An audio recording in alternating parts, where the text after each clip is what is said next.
The young man trained the 5-section staff for 2.5 years. Even a little puppy was being swung around like a whirlwind. As for zombies beyond 2.5 sections, he only needed one move to take them down. If not for those 2 eggs hanging between his legs, he would have soared to the sky with his staff. But it was all just a dream. The young man's name is Xiling. For the past 2.5 years, he's had the same nightmare every night. A world overrun with zombies. And the system gives him absurd missions. Kill zombies to return to normal. First, Xiling wasn't strong. He woke up each day in terror after being eaten alive. The once lively guy was worn down by these nightmares. His spirit eroded. He tried seeking help from doctors, but whether it was counseling, hypnosis, or medication, none of it stopped the nightmares. The doctors were helpless. They suggested he record his dreams and try to strategize through them. So Xiling began his apocalypse training arc. Today marked his 99th attempt at conquering. He had mastered the 5-section staff like a pro, but still got taken down at the last moment. He hadn't even finished swallowing his rice when a fat guy started arguing loudly with the restaurant owner. Xiling looked over curiously, but then his face turned to shock. The restaurant owner stood silent, blood dripping from his eyes. The fat guy was clueless, thinking the owner was just sick. But Xiling knew all too well. This was a pre-zombie symptom. Sweat poured from his brow. He began trembling.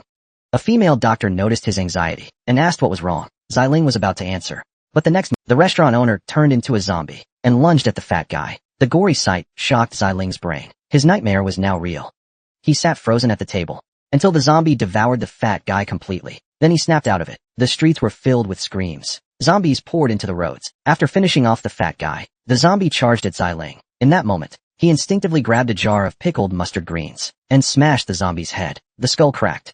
But Xiling knew this wasn't enough to kill it. He ran into the kitchen, broke a mop in 2, grabbed the stick, and with that, declared himself king. Years of dream training surged within him. He ducked and dodged the zombie's attack, then spun around and drove the stick back, nailing the zombie right through the skull. Zombie down. Xiling panicked. After a 2.5-second pause, he finally accepted reality. The female doctor had peed herself in fear. And, Xiling, did you just kill someone? Xiling was annoyed. Doctor, do you have a hole in your head? Can't you see the chaos outside? These things are called zombies, also known as cuties. The doctor was horrified, then remembered the notebook. Could these be the monsters from his dreams? Suddenly, an explosion rocked the area. Xiling's expression darkened. He looked out the window. The gas station nearby was ablaze. As expected, reality was following the dream. And not just this town. Even the big cities were falling apart. Xiling panicked. 99 dream attempts. Not once did humanity succeed. Is he really doomed to just survive? Suddenly, a system prompt rang in her ears. Mission: escort the expert. Success reward. Skill transmission unlocked. Xiling looked shocked. Why? Why is this mission different from the one in the dream? Did something change? Could the ending be altered? The mission before her was a main quest she had never completed. A strange feeling rose in her heart. This time, maybe I can save the world. The boy gained a mysterious system. Not only could he absorb others' traits as skills, but he could also fuse them to create stronger techniques. As soon as he received the system's first mission, zombies had already discovered the 2 in the restaurant. Xiling woke up the stunned Chui Lui and told her to run. The little cuties on the road lit up. Isn't that walking boiled chicken? They rushed into a warehouse nearby. Xiling skillfully locked the doors. Then she turned to search for weapons in the toolbox. That's right. This was where she first found a weapon in her dream. It was the beginning of her strength. She wrapped a dog chain around her hand, and her entire aura shifted. Get ready. Soon I'll cut straight through to your place. Chui Lui was still in shock. Xiling's warning didn't read. Xiling opened the warehouse doors, immediately drawing the attention of all the little zombies. Her expression turned cold. Her eyes were resolute. The 5-section whip in her hand began charging. Still just under 3 steps away, Xiling struck. The zombies howled, and the whip cracked against metal. The sound snapped Chui Lui out of her daze. She stared in disbelief. Was this boy really her patient? If not Master Ma's personal disciple, who else could wield such a fierce 5-section whip? One whip in hand. The world is mine. Xiling had combining it with a general's flying kick. She easily dealt with the small zombie group. Chui Lui was stunned. This boy under the sunlight was incredible. More zombies started swarming over. Xiling shot them a fierce glare. Now's not the time to go full brawl. She had a mission to complete. Seeing Chui Lui still stunned, Xiling cursed under her breath. Snap out of it. You want to be their lunch? She snapped back, and the 2 fled for their lives. Finally, they made it back to Xiling's house before sunset. Xiling, not many zombies around. As soon as they entered, Chui Lui collapsed to her knees. Not because she wanted candy, but her legs had gone soft. Xiling helped her to the couch. At that moment, the system sent another prompt. Mission complete. Skill transmission generated. Transmission. Grade F. You may obtain skills from the expert. Xiling began pondering. What defines an expert? What's the criteria? Suddenly, the system popped up again. This expert has a favorable impression of you. You can now extract a skill from her. Xiling grinned. Guess saving you wasn't for nothing. Skill transmission. Activate. This boy may look innocent on this, but he's secretly a whip master. Xiling activated skill transmission on Chui Loi. In the next second, she was transported into a blood-red space. What surprised her more was that she couldn't see the surrounding colors. Looks like others can't see my skill space. Suddenly, the system prompted again. Congratulations. Skill acquired. F-grade mental soothing. Can heal the target's mental state. Damn. With this skill, I could directly apply for a psychiatric hospital director. But this is the apocalypse. Xiling didn't know if the skill would work. At that moment, Chui Lui lit a cigarette. Her body began to tremble. No wonder. She's just an ordinary person. From seeing zombies to running for her life. Once her body relaxed, her mind began to collapse. But this was perfect. Xiling could test out his newly acquired skill. He extended his hand and silently activated mental soothing. A red light enveloped Chui Luoyi's entire body. System notification. Skill activated successfully. Target's mental strength has become more stable. The next second, the sobbing Chui Luoyi suddenly became mentally stable. Damn, that worked fast. Suddenly, countless figures flashed in Xiling's mind. Experts from various fields lived in his village. Could he possibly acquire all their skills?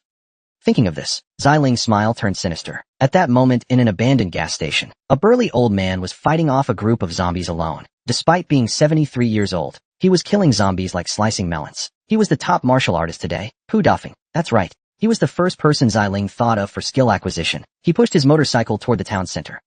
Though Pu Dafeng practiced the heavenly demon divine skill, ordinary zombies were no match for him. But Xiling knew well. Because in his dreams, Pu Dafeng's fate wasn't ideal. The main reason was two major variables.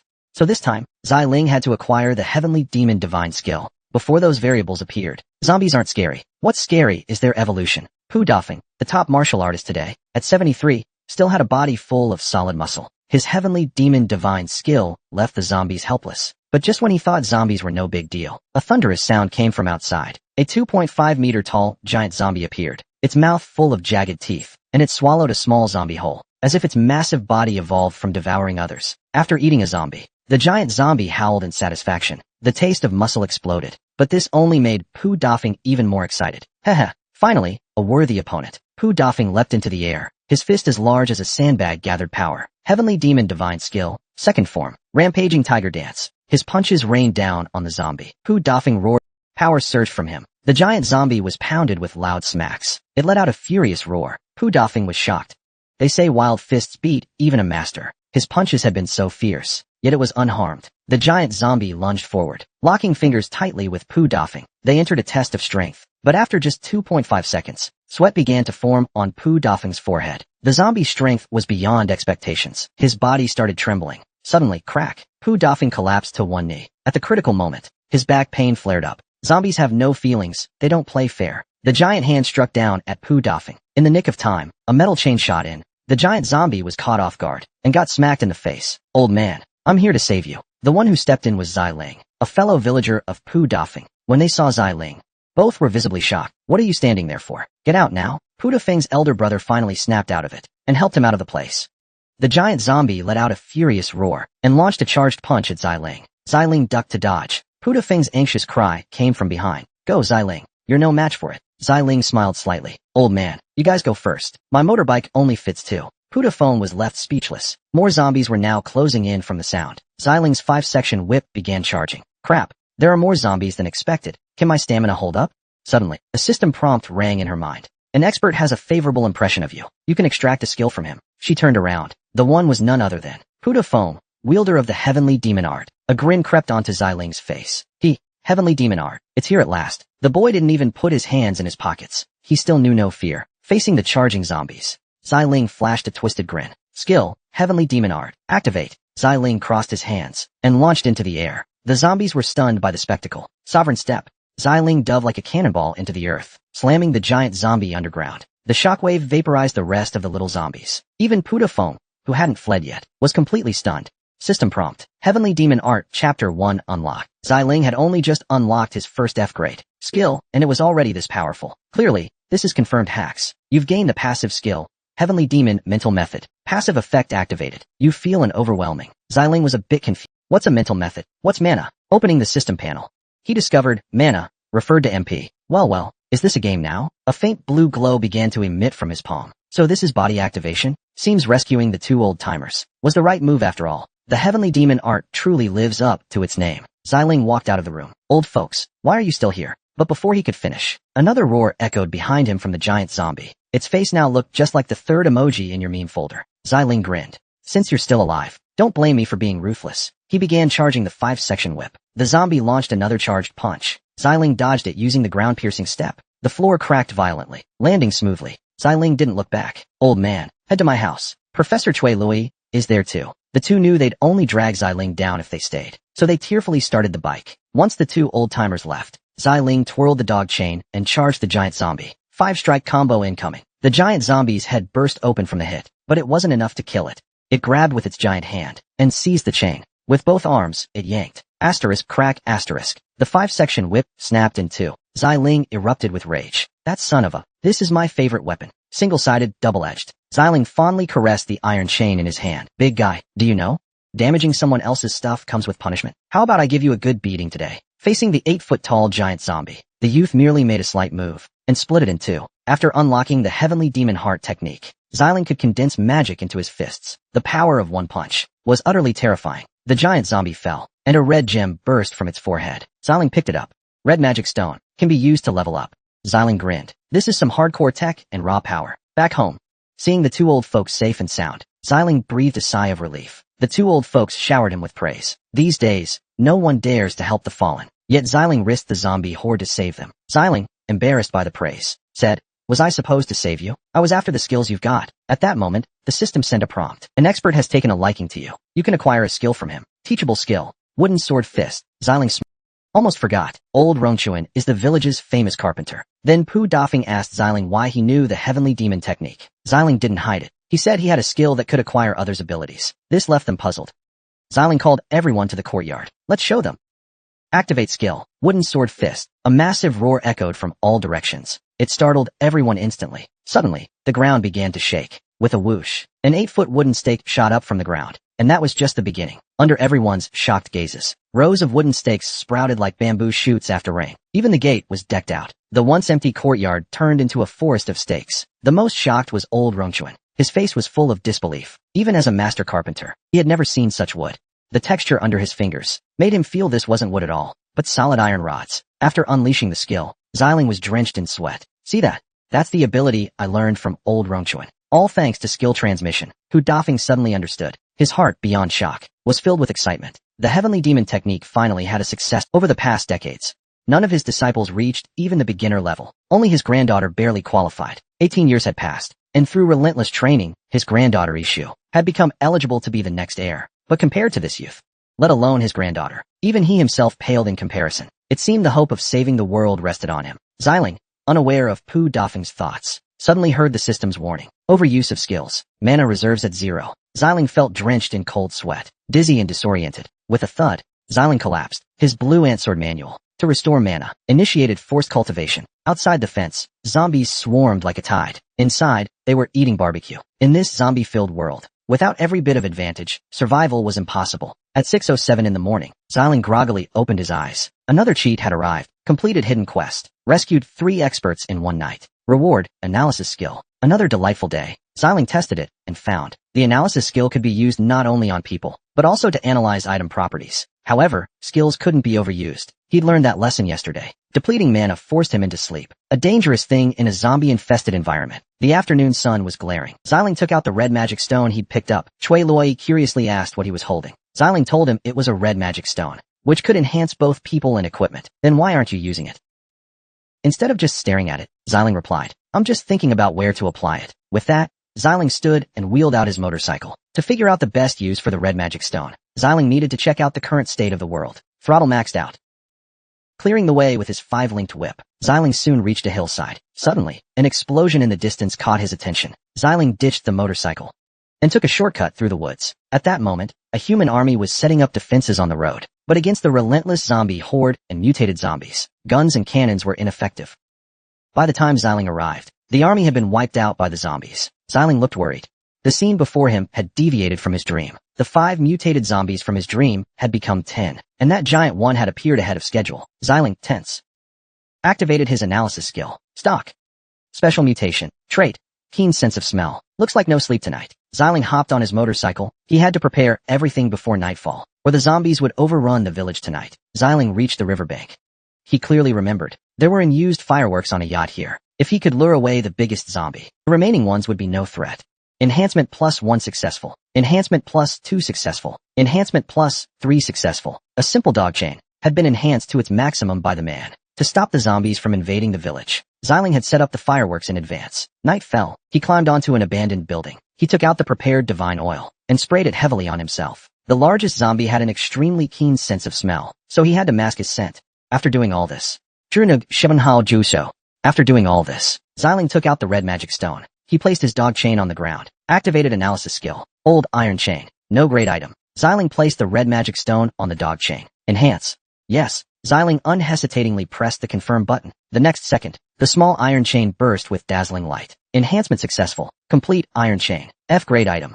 Conductivity, 15%. Special ability, separation. Holding the shiny dog chain, Xiling couldn't put it down. Infusing magic. The dog chain seemed to come alive. But what did this special skill mean? Xiling tried activating it. One complete dog chain became 2. Good grief. Was that all the enhancement did? At least it increased conductivity. By now, zombies had flooded the village entrance. Seeing the time was right, Xiling took out the fireworks remote. As he pressed the start button, the fireworks on the yacht ignited. Taking advantage of the zombies' stunned moment, Xiling charged out, wielding his iron chain lock's throat. Both hands exerted force. The zombie's head shot out like a ball.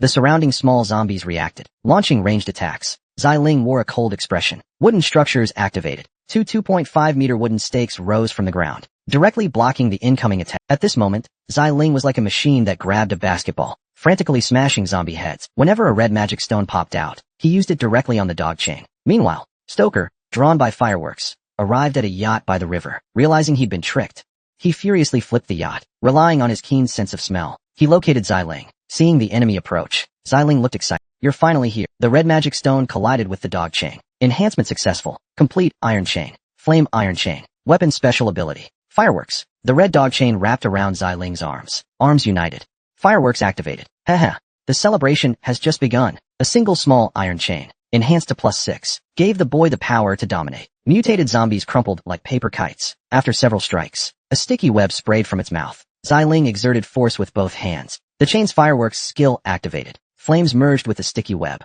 instantly incinerating it. The flames grew fiercer, soon spreading to the zombie's body. Xiling sneered with contempt. Just when he thought the enemy would burn to death, the mutated zombie let out a furious roar. Then, a bizarre scene unfolded. The small zombies that had died earlier crawled back up, as if summoned. They began surrounding Xiling. Xiling grinned.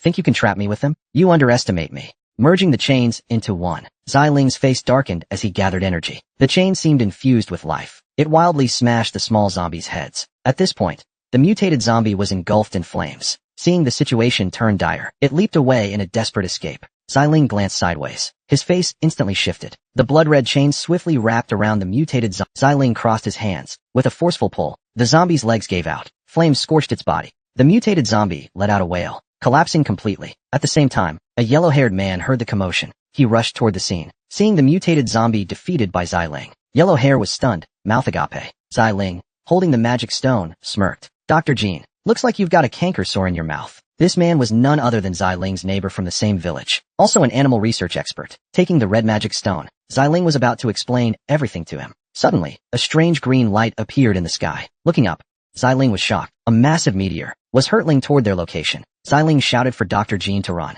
Jumping on a motorcycle, Xiling floored the throttle. What had just happened wasn't something he'd seen in his dreams. What was that thing? Xiling's thoughts were consumed by the meteor. In a panic, the motorcycle crashed into a roadside pole, and at that moment, the meteor was already overhead. A green meteor.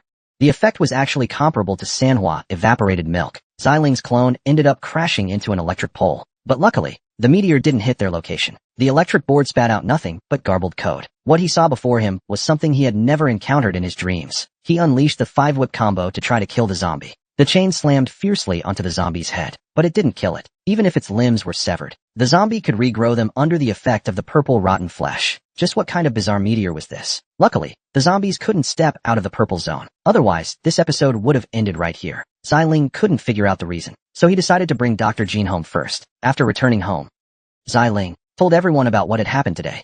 Their supplies wouldn't last much longer either. At that moment, Dr. Jean suggested that he had trained a group of obedient crows at home. If they could bring them back, They could use the crows to collect food. Everyone agreed with the method, but how to rescue the crows became a big problem in front of them. Xiling glanced at the red demon stone he had brought back. He clearly remembered that the red demon stone could be used on people. In this apocalypse, one more superpowered person by his side would give him a better chance of survival. But could these 3 useless people really be of help? After thinking for a moment, Xiling decided to let them give it a try. Xiling patiently explained everything to them. All 4 of them chose to awaken without hesitation. A red glow flashed by, and each underwent a transformation. Qiao Dafeng awakened the heavenly demon divine skill. Magic flooded his body. He felt like a chicken holding a basketball, but after just 2.5 seconds, his lumbar disc herniated. What a mess. The first red demon stone was wasted. Old man Rong Chun awakened wooden construction, but with his childlike heart, he used the skill to play building blocks. Damn it, another one wasted. Cui Luoi awakened mental soothing. She could see other people's emotional values, and even soothe them, making them feel happier. Good grief.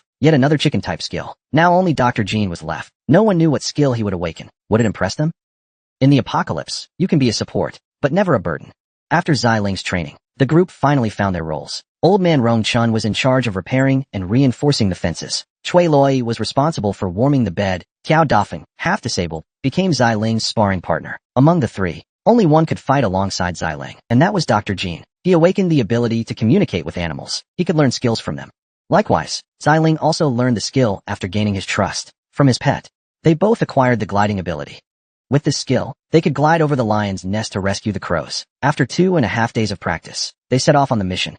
They arrived in the outskirts. Xiling activated the wooden construction skill. Huge wooden stakes rose from the ground, carrying the 2 into the sky well. After locking onto Dr. Jin's house, they leaped and activated the overlooking the entire town. They saw almost everything was covered in purple. Fortunately, the inside of the buildings was still untouched. Suddenly, Dr. Jean let out a scream. Xiling followed his gaze. A bizarre scene appeared. Zombies were dragging corpses and piling them up together. The purple zone devoured them like writhing worms and fused them. Before long, a giant mutant zombie climbed out. The bloody and revolting scene made Xiling break out in a cold sweat. Could it be that all mutated zombies were created by this mysterious purple creature? While pondering, the 2 arrived at Dr. Jin's home. Seeing his crow, Dr. Jean felt as if he were reuniting with his own child. The crow landed on the doctor, and it immediately activated its communication skill. The next second, a pair of black wings sprouted from its back. How's my new ability? Doesn't it make me look badass? It grinned with a jagged smile. Yeah, your whole family looks badass. Having found the crow, the 2 prepared to head back. At that moment, the zombies on the ground began to notice them, all looking up. The 2, with their flight abilities, didn't take the zombies seriously, but the next second, the zombies reached out toward them. Their abdominal flesh rigged. With a whoosh, they shot webbing like spiders toward the 2. Xiling's heart skipped a beat. He instantly unleashed 5 consecutive strikes. While his gliding skill dissipated at that moment, Dr. Jean wanted to rush forward to help, but Xiling stopped him. Dr. Jean, you go back first. Otherwise, neither of us will escape. As he spoke, he unleashed Ghost Slayer. That man had returned from the Luyu battlefield, chains wrapped in blazing flames. Xiling fiercely struck the zombie horde. Where the chains passed, the smell of roasted flesh filled the air. Xiling descended from the sky, determined to serve up a feast for the audience's New Year's dinner. Without activating his war spirit, he landed in the zombie nest like a human bomb. A devastating force rippled outward like waves. Suddenly, a roar came from behind. Xiling turned to look, only to see a giant mutated zombie wielding a massive hammer charging fiercely. He struck with a dragon-like whip, but after one hit, Xiling's hands went numb. He hadn't expected the enemy's defense to be so formidable. At that moment, the zombie horde, bolstered by the purple contaminant, stood back up. Xiling frowned, knowing the longer this dragged on, the worse it would be for him. He leaped onto a wall like a sprouted onion, planning to control the fight from the air. But at that moment, the mutated zombie's hands were entwined with the purple contaminant. Under its influence, the mutated zombie transformed again. Its weapon morphed into a massive cannon barrel fused with its arm. The mutated zombie grabbed a nearby smaller zombie and stuffed it into the barrel. With a bang, the small zombie was fired like a cannonball towards Xiling. Xiling reacted quickly, dodging with a flip. The explosion behind him sent a chill through his heart. At that moment, Xiling lost the will to keep fighting. With his current strength, escape was his only option. Finally, by evening, Xiling shook off the mutated zombie and hid in a building. As he worried about how to get home, he suddenly spotted a peculiar house. The area around the house was pristine, as if the purple contaminant feared approaching it. Xiling decided to check it out. At the house's entrance, Xiling heard an unusual sound. Stimulated by the sound, the purple contaminant writhed incessantly. It seemed these sounds were keeping them at bay. Suddenly, Xiling noticed a figure on the wall. The person seemed nervous and scared upon seeing him. Xiling used mental soothing to calm him. His emotions stabilized. Entering the room, the man told Xiling his name was Lu, a content creator. He usually enjoyed singing and dancing. Xiling asked him, Why there was always a hissing sound in his house. This shocked Lu Dongjua greatly. He told Xiling that he had set a low-frequency sound he discovered by accident. Although technically, humans shouldn't be able to hear it, Xiling didn't explain. His mind was already busy plotting how to gain this ability. If sound could be a skill, maybe it could help defeat that mutant zombie. If harsh sound repels zombies, Chicken Bro might actually survive this. After discovering, Xiling invited him to join his camp, also as a way to get his expert skills. As expected, when Xiling mentioned they had barbecue, the guy instantly warmed up to him. Xiling successfully obtained the acoustic skill. He could now use mana to give objects. He tried it on his iron chain, and it upgraded his whip into a sound whip. The sound-empowered chain became much deadlier. With it, Xiling was confident he could beat the mutant zombie. Suddenly, a stray cat popped out, looking famished. Lu Dongjua kindly fed it some cat food. Xiling went to pet it, and his passive animal communication skill triggered. He gained a special ability from the stray cat. Gliding was replaced by agile reflexes. Xiling felt like he'd put on ninja boots. His whole body grew light and nimble. He tested it, and sure enough, it was powerful. With this ability, he had another edge against the mutant zombie. Xiling told Lu Dongjua to stay home, and stepped into the purple zone. Agile reflexes plus sound whip. Xiling moved like a beast with a basketball. He went on a rampage in the dead zone. His whip cracked zombie skulls. No more issues piercing skulls like before. Before long, the little zombies turned into sparkling red cores. Before he could collect them, giant tentacles suddenly lunged at him from behind. The tentacles lashed at him rapidly. 5-section whip activated. Xiling lashed out with a roar. The tentacles were sliced clean in half. A strange liquid sprayed everywhere. The splash attracted even more little zombies. Xiling leaped atop a wall and gave a wicked grin. Heh, aren't these all walking loot boxes? 1 comes, I kill 1. 2 come, I kill 2. Xiling rampaged through the dead zone like a cheat code. Red cores were everywhere. His mood soared. Just then, the system sent a new notification. Hunt 10 first-generation infected. Reward, 10 kilograms item vault. A small pouch appeared out of thin air. Xiling curiously picked it up. So this tiny thing is the item vault? Suddenly, it flew from his hand and started auto-collecting red cores. In no time, all the red stones were swept up. Xiling was thrilled. Now I can speed up my loot gathering. Enhancement complete. Flame Chain upgraded to Azure Flame Chain. Special ability unlocked. Azure Flame Dragon. Xiling didn't expect a single little magic stone to be as powerful as a triple-layered boss egg. Just as he finished off the zombie mob, that same big zombie returned, the one that humiliated him before. Now its cannon was locked and loaded, aimed right at Xiling. Bang! The zombie fired its cannon shot. Xiling's eyes turned cold. Azure Flame Dragon activated. A spectral dragon full of fangs emerged from his chain. Xiling charged in with his whip. The Azure Dragon followed closely. Whip pierced the air. The moment it touched the zombie, the creature vaporized on contact. The big zombie stared in disbelief. As the dragon's gaping jaw loomed, a zombie let out a shriek. Both arms soaked, fluid splattering everywhere. Xiling remained expressionless. The Azure Flame Dragon proved effective, but still not fast enough for him. Xiling pushed off with his feet. Agility boost activated. Man and whip as one. The strike coiled like a dragon. The zombie was already in tatters. Suddenly, it roared in fury, and purple corruption began to converge. In the blink of an eye, its severed arms began reforming. With a sharp hiss, its arms turned into deadly spikes, and even its head morphed into a blooming chrysanthemum. The zombie charged at Xiling ferociously. 5-section whip guarded his body. Xiling was in trouble. The enemy was clearly faster than before. He quickly widened the distance. The whip lashed again. Meanwhile, a shifty-looking man was watching from afar. He stared at. After seeing him take down the zombie alone, his scheming eyes spun 2.5 rounds. Xiling had no idea he was being watched. After stashing the magic core, a system notification popped up. Shocking achievement unlocked. Domain unlock granted. You may now declare a domain. Allies within the domain gain special skills. Looks like I'll need to confirm this at camp. At that moment, the man observing him approached. Seeing this guy, Xiling's heart trembled. He remembered clearly. In his dreams, this guy was a murderous maniac who loved killing. It was the most exciting day since the apocalypse began. The man who killed him countless times in dreams had finally appeared. Xiling smirked and activated Analyze. The 3 approaching were all core extractors. Xiling was stunned. You could extract magic cores from humans too? Before he could react, Tiao Xianqing greeted him. He said he'd witnessed Xiling's strength and invited him to join his camp. Xiling asked curiously, you guys have a base? Are they all awakened ones too? Tiao Xianqing said not all, but they do have a chef. They can enjoy foods no longer found in the apocalypse. Just as he finished speaking, the ground started to shake. Everyone looked alarmed. A red warning light popped up before Xiling. Before he could react, massive beasts burst from the ground. The slain zombies regenerated and swarmed in again. Tiao Xianqing drew a dagger and said his base was nearby. He hoped Xiling would return with them first. Xiling flicked his whip and sneered inside. Very well, let's play your game. But this time, you're the one who'll die. Following the trio, Xiling charged through waves of enemies, his power on full display. quickly made Tiao Xianqing feel threatened. What worried him even more was the growing zombie horde. If this kept up, he wouldn't make it out alive. He quietly activated his skill, Terror. A massive aura erupted, freezing the surrounding zombies in place. He slashed hot dog lips, and old white hair shouted in awe. Xiling silently observed. So that's his skill, Terror. Before killing him, I better steal that skill first. Before long, the group arrived at Tiao Xinqing's base. He told Xiling they had another teammate, but his mental state wasn't good. He had been tied up by them. Xiling chuckled to himself. These people really thought he was a fool. Inside the dark room, Xiling saw the tied-up man. He activated his Xiling was surprised. A level 5 human didn't seem like someone who possessed a magic stone. Was he captured by mistake? Xiling calmly said, he must have some use, which is why you didn't kill him, right? As soon as he said this, everyone's hearts skipped a beat. What do you mean by that?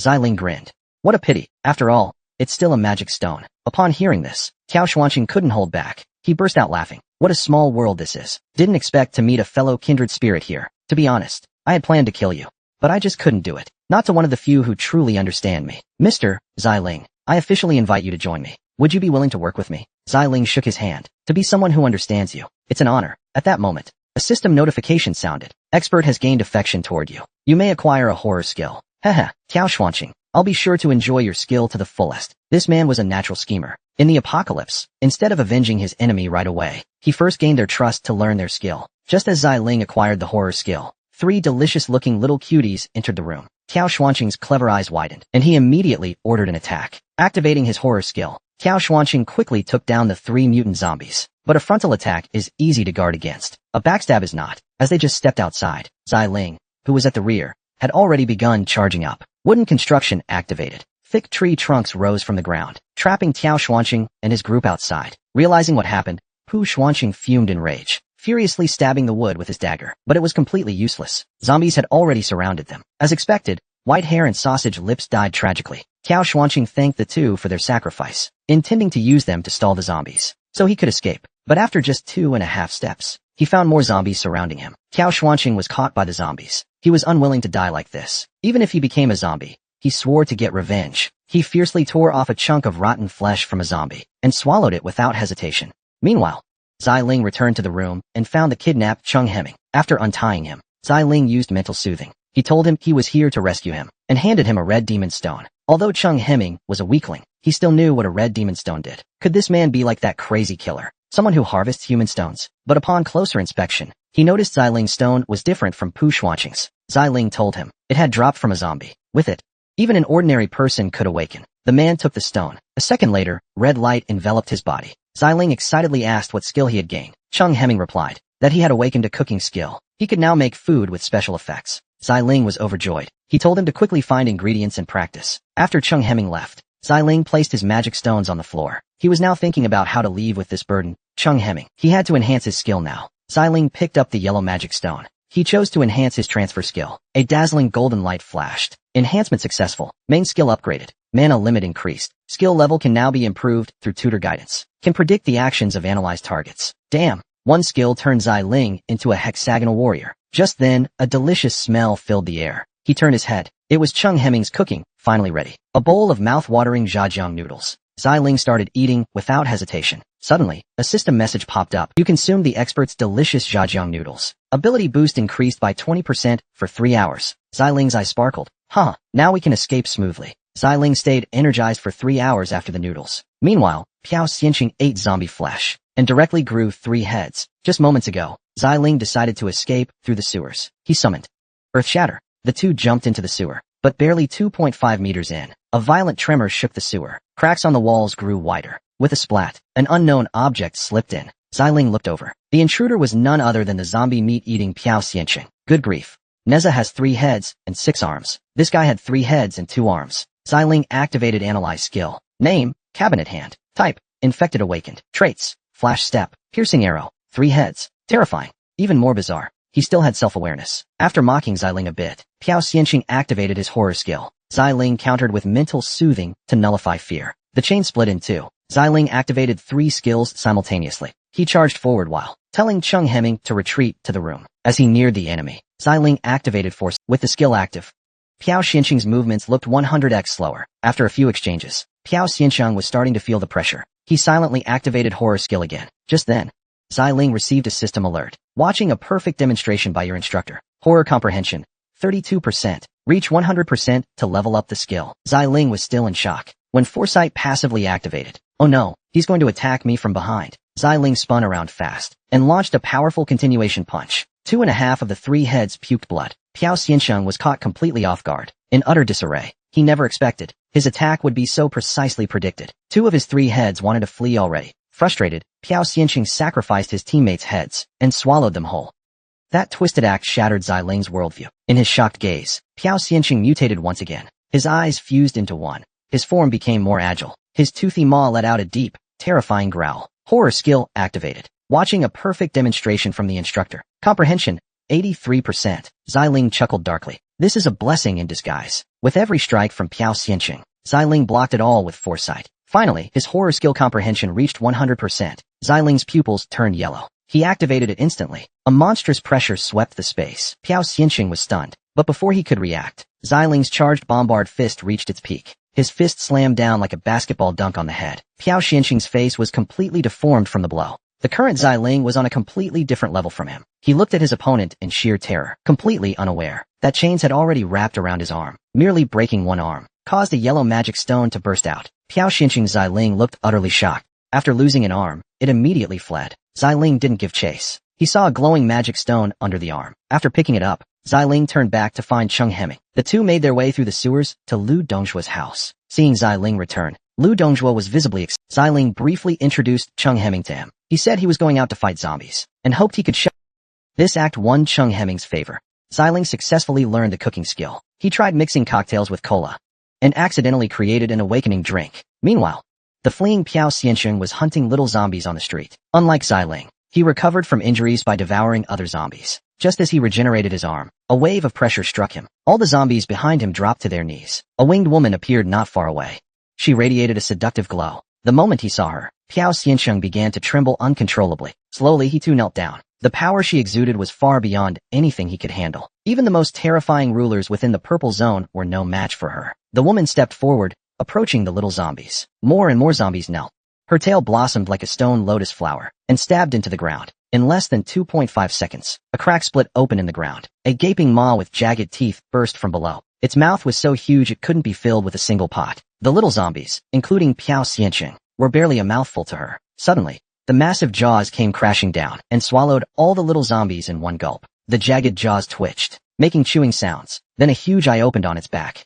It stared at the woman and respectfully said, "Greetings, Your Majesty the Queen. Please devour us and become a perfect tea." This woman was none other than Piao Dafeng's granddaughter, the 24th heir of the heavenly demon divine skill, Piao Ishu. A beautiful woman. Even after turning into a zombie, she became the zombie queen. Piao Dafeng's granddaughter Piao Ishu not only inherited his teachings, but completely avoided his genes. She bullies the weak and bows to strength, inherited her grandfather's martial arts hall, and had countless disciples. After the zombie outbreak, she led her disciples to fight zombies, but only 5 remained after her fun. The day the green meteor fell, she was powdering her disciples in the courtyard. The meteor hit right in her own yard. The purple contamination instantly turned her disciples into zombies. Piao Ishu was the last one infected. Unlike the others, she evolved wings directly. Soon after, she lost consciousness. Countless little zombies were devoured by her. And now, the big-eyed zombie gave her another. Piao Ishu's power increased again. Meanwhile, as Xiling stepped into the purple zone, he noticed all the zombies had stopped moving. While puzzled, a system prompt appeared. Piao Xuanqing has been eliminated. Horror skill will not be reclaimed. Before he could grasp the situation, the surrounding zombies began to melt. The purple contamination began fading away. Then the system voice came again. Emergency mission activated. Stop the queen from fully awakening. Xiling was dumbfounded. At that moment, he shouted anxiously. Xiling, bad news. Ishu has turned into a zombie. Xiling frowned deeply. This really was crap scraping off skin, like peeing and losing blood at the same time. Just then, Piao Dafeng called anxiously. He too had received word that his granddaughter had become a zombie. From Yellowhair's mouth, he learned she was just beyond the purple zone, and he rushed in without hesitation. Xiling, worried the enemy might escape, told Yellowhair to take the message back home first. He then chased after them. The two had just stepped in when they were stunned by the sight before them. A massive flesh cocoon floated in midair, and Piao Dafeng's granddaughter was wrapped inside, with only her face visible. Xiling activated his analysis skill. The seed of Queen Piao Ishu was currently absorbing energy. Once the queen was revived, she could never return to being human. The giant flesh cocoon kept wriggling, its tentacles endlessly drawing zombie energy. Xiling warned Piao Dafeng to save his granddaughter. They needed to cut those tentacles now. Xiling charged forward with a wave of his weapon, but with one strike. The cocoon's durability only dropped by 0.5%. Xiling was utterly shocked. He hadn't expected this thing to be so resilient. At that moment, Piao Dafeng began channeling his magic. Xiling, watch closely. I'll only use this move once. You must learn it. Heavenly Demon God Fist. Dafeng's one punch. Never underestimate the strength of a bald man. Piao Dafeng gathered all his magic power, delivering a punch with immense penetrating force. The power of one punch was utterly devastating. One of the cocoon's tentacles was torn apart on the spot. Just one punch dropped the cocoon's durability to 88.9%. While Xiling was shocked, he seemed to grasp the technique. Piao Dafeng's punch was very similar to his sonic technique. Xiling told Piao Dafeng to rest for a bit. Chains wrapped around his arms. Xiling activated his sonic skill. He rushed toward the cocoon and threw a fierce punch. The might of that punch was terrifying. Several of the cocoon's tentacles snapped. Piao Dafeng was dumbfounded. This kid isn't giving me any face at all. Having learned the move, Xiling unleashed a frenzy of attacks. In no time, the cocoon's durability dropped to 47.5%. The urgent mission was prompted as complete. The reward: one enhanced punch for the declared domain. Suddenly, the cocoon shot up, hovering above their heads. Before they could react, the cocoon crashed to the ground. The cocoon had split open in the middle, and Piao Ishu slowly emerged from within. The queen's revival was in an extremely unstable state. Urgent mission activated. Suppress the queen. Piao Ishu suddenly opened her eyes, a towering wave of pressure sweeping over them. A sense of crisis surged in Xiling's heart. The system issued a warning to flee at that moment. After activating his foresight, Xiling grabbed Piao Dafeng and threw him with all his might. He knew clearly that if he didn't get Piao Dafeng out, he wouldn't survive here. Just after throwing Piao Dafeng, Xiling felt an intense wave of danger. Piao Ishu rapidly charged toward him. Xiling activated his precognition skill, making every attack trajectory of the enemy clearly visible. He calmly blocked the attacks. Seizing an opportunity, Xiling simultaneously unleashed terror, sonic, and blue flame dragon skills. One punch struck, blue dragon strike, but after the hit, Piao Ishu was unscathed. Xiling's brows furrowed. The next second, with just a light kick from her, Xiling was sent flying like a cannonball. Before he could pry himself off the rock, Piao Ishu was already standing before him. Xiling activated Wooden Sword Lord to trap her, then turned and ran. At this point, he realized the declared domain skill was useless here. If he could just make it back to the camp, there might still be a chance to turn things around. But just 2.5 steps from the camp, Piao Ishu had already broken free from the Wooden Sword Lord. Spikes surged toward Xiling. At the last second, Xilin roared in fury and activated his skill, Domain Declaration. The camp was instantly enveloped in energy. Piao Ishu's attack missed by a hair. Xilin was safely inside his domain. Activating Enhanced Domain Management Mode. Please select combat personnel. Fewer members. Stronger effect. Looking at the interface, Xilin shouted with conviction. Combatant. Just me alone. Activating Enhanced Domain. Fewer members. Stronger effect. The strength of the other four channeled into Xilin. The weakling had risen again. Everyone hide, he shouted. I'll face Piao Ishu alone. At that moment, the domain's shield was torn open by Ishu. Xilin raised a hand, initiated skill fusion. The military spirit cloth and wooden sword core fused into a massive wooden foot. Suddenly, Ishu's shoulder spike turned into a straw and began sucking foot energy from Xilin. The iron-hard wooden foot cracked and shattered with a loud crash. Ishu was now full of foot energy, but then his eyes filled with shock. Xilin was soaring through the air, fingers splayed. A descending palm strike came crashing toward Ishu. This move, Xilin poured all his power into the giant hand. Its name, Chi Immortal Strike. The pressure alone made Ishu squint shut. He instinctively launched his shoulder spike like a missile. But Xilin, the chain-wrapped fist gleamed bright blue. He shouted, Demonic Art, Tiger Rampage. His fist slammed down like a basketball dunk. Where it passed, devastation followed. Not only that, Xilin summoned Brother Ji from the ground. Ji bound Ishu's shoulder spike and tail. Xilin's charged strike hit Ishu squarely. With such power, feathers flew everywhere. That should have been enough to suppress him. But suddenly, a brilliant light flashed from Ishu's chest. A brief red glow, and Ishu blinked right in front of Xilin. Xilin activated Analyze. Durability, 88%. Only total destruction can suppress the queen. Good grief. The real fight's just beginning. Ishu swung a spinning leg kick. Using foresight skill, Xilin saw himself blown to dust. He blocked cautiously. Suddenly, Ishu unleashed a wide, sweeping kick. No doubt, that dumpling skin was torn. Mid-leg down, Ishu's face bulged with veins. But the kick didn't hurt Xilin. At the crucial moment, he tangled it with a wooden sword pillar, grabbing Ishu's calf. Xilin flung him hard. Ishu landed dizzy and dazed. Even the dumpling juice spilled out. Xilin's chain-wrapped punch came again. But this time, Ishu blink-dodged under the punch. One used fists, the other, palms. They were evenly matched. Every clash echoed with crisp smacks. Hearing the ruckus outside, Park Dafeng inside the camp was nervous. His granddaughter was his only family, his dearest treasure. He furrowed his brow, silently chanting demonic art. Chapter 8. To save his granddaughter, he'd give up his life without hesitation. Demonic art. Form 8. Sacrificing one's life to unleash full bodily potential. Once activated, it's over with a resolve to face death. Piao Dafeng unleashed the 8th form and charged forward. The medical book, still battling Zai Ling, was caught off guard. It was kicked in the arm by Piao Dafeng. A cracking sound echoed. Cracks appeared on the purple core at its chest. Piao Dafeng merged with his demonic horse, standing before Zai Ling.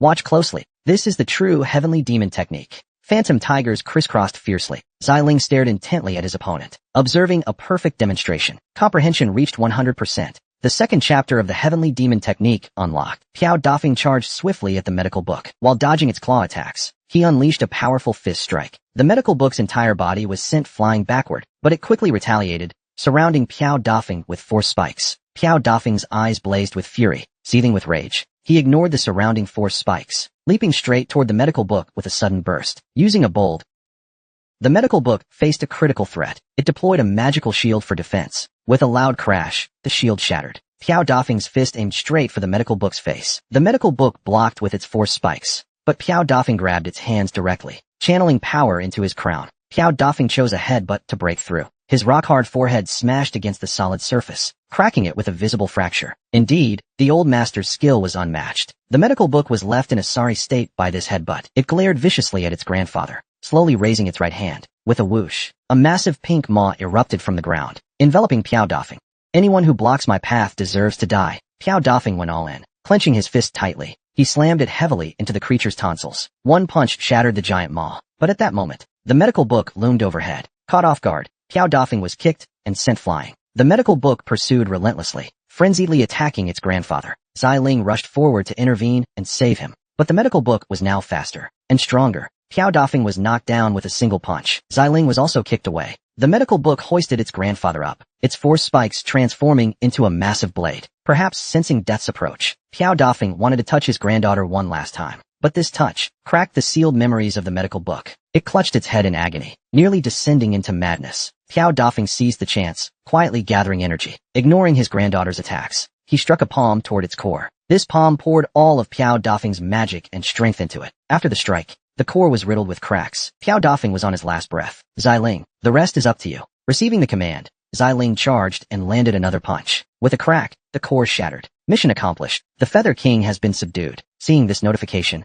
Zai Ling could no longer hold on. Exhaustion from overusing his skills caused him to faint, but before his eyes closed, he saw Piao Dafeng, seemingly devoid of life signs. The man slept for a month. Upon waking, he discovered he had gained a special synthesis skill. After successfully suppressing the zombie queen, Zai Ling remained unconscious for a month. Even his catheter was installed by Cui Lui, using her mouth. During that month, the camp underwent massive changes. The once small house had evolved into a town. Cui Lui brought in a doctor, who performed healing on him. After a friendly exchange, Zai Ling acquired the doctor's skill. Cui Lui then explained to Zai Ling. During this time, they had taken in many humans, and awakened several experts. Previously, Zai Ling cleared the purple zone, but many red magic stones were left uncollected. They were discovered by the patrolling yellow hair. As they spoke, Cui Lui led Zai Ling to the ward of Piao Dafeng and Yishu. Their conditions were far from optimistic. Piao Dafeng's entire spine was shattered. Even if he woke, he'd be half paralyzed. His granddaughter, though physically unharmed, remained in a persistent coma. Cui Lui used emotional soothing, guiding Zai Ling into Yishu's inner world. She explained to Zai Ling.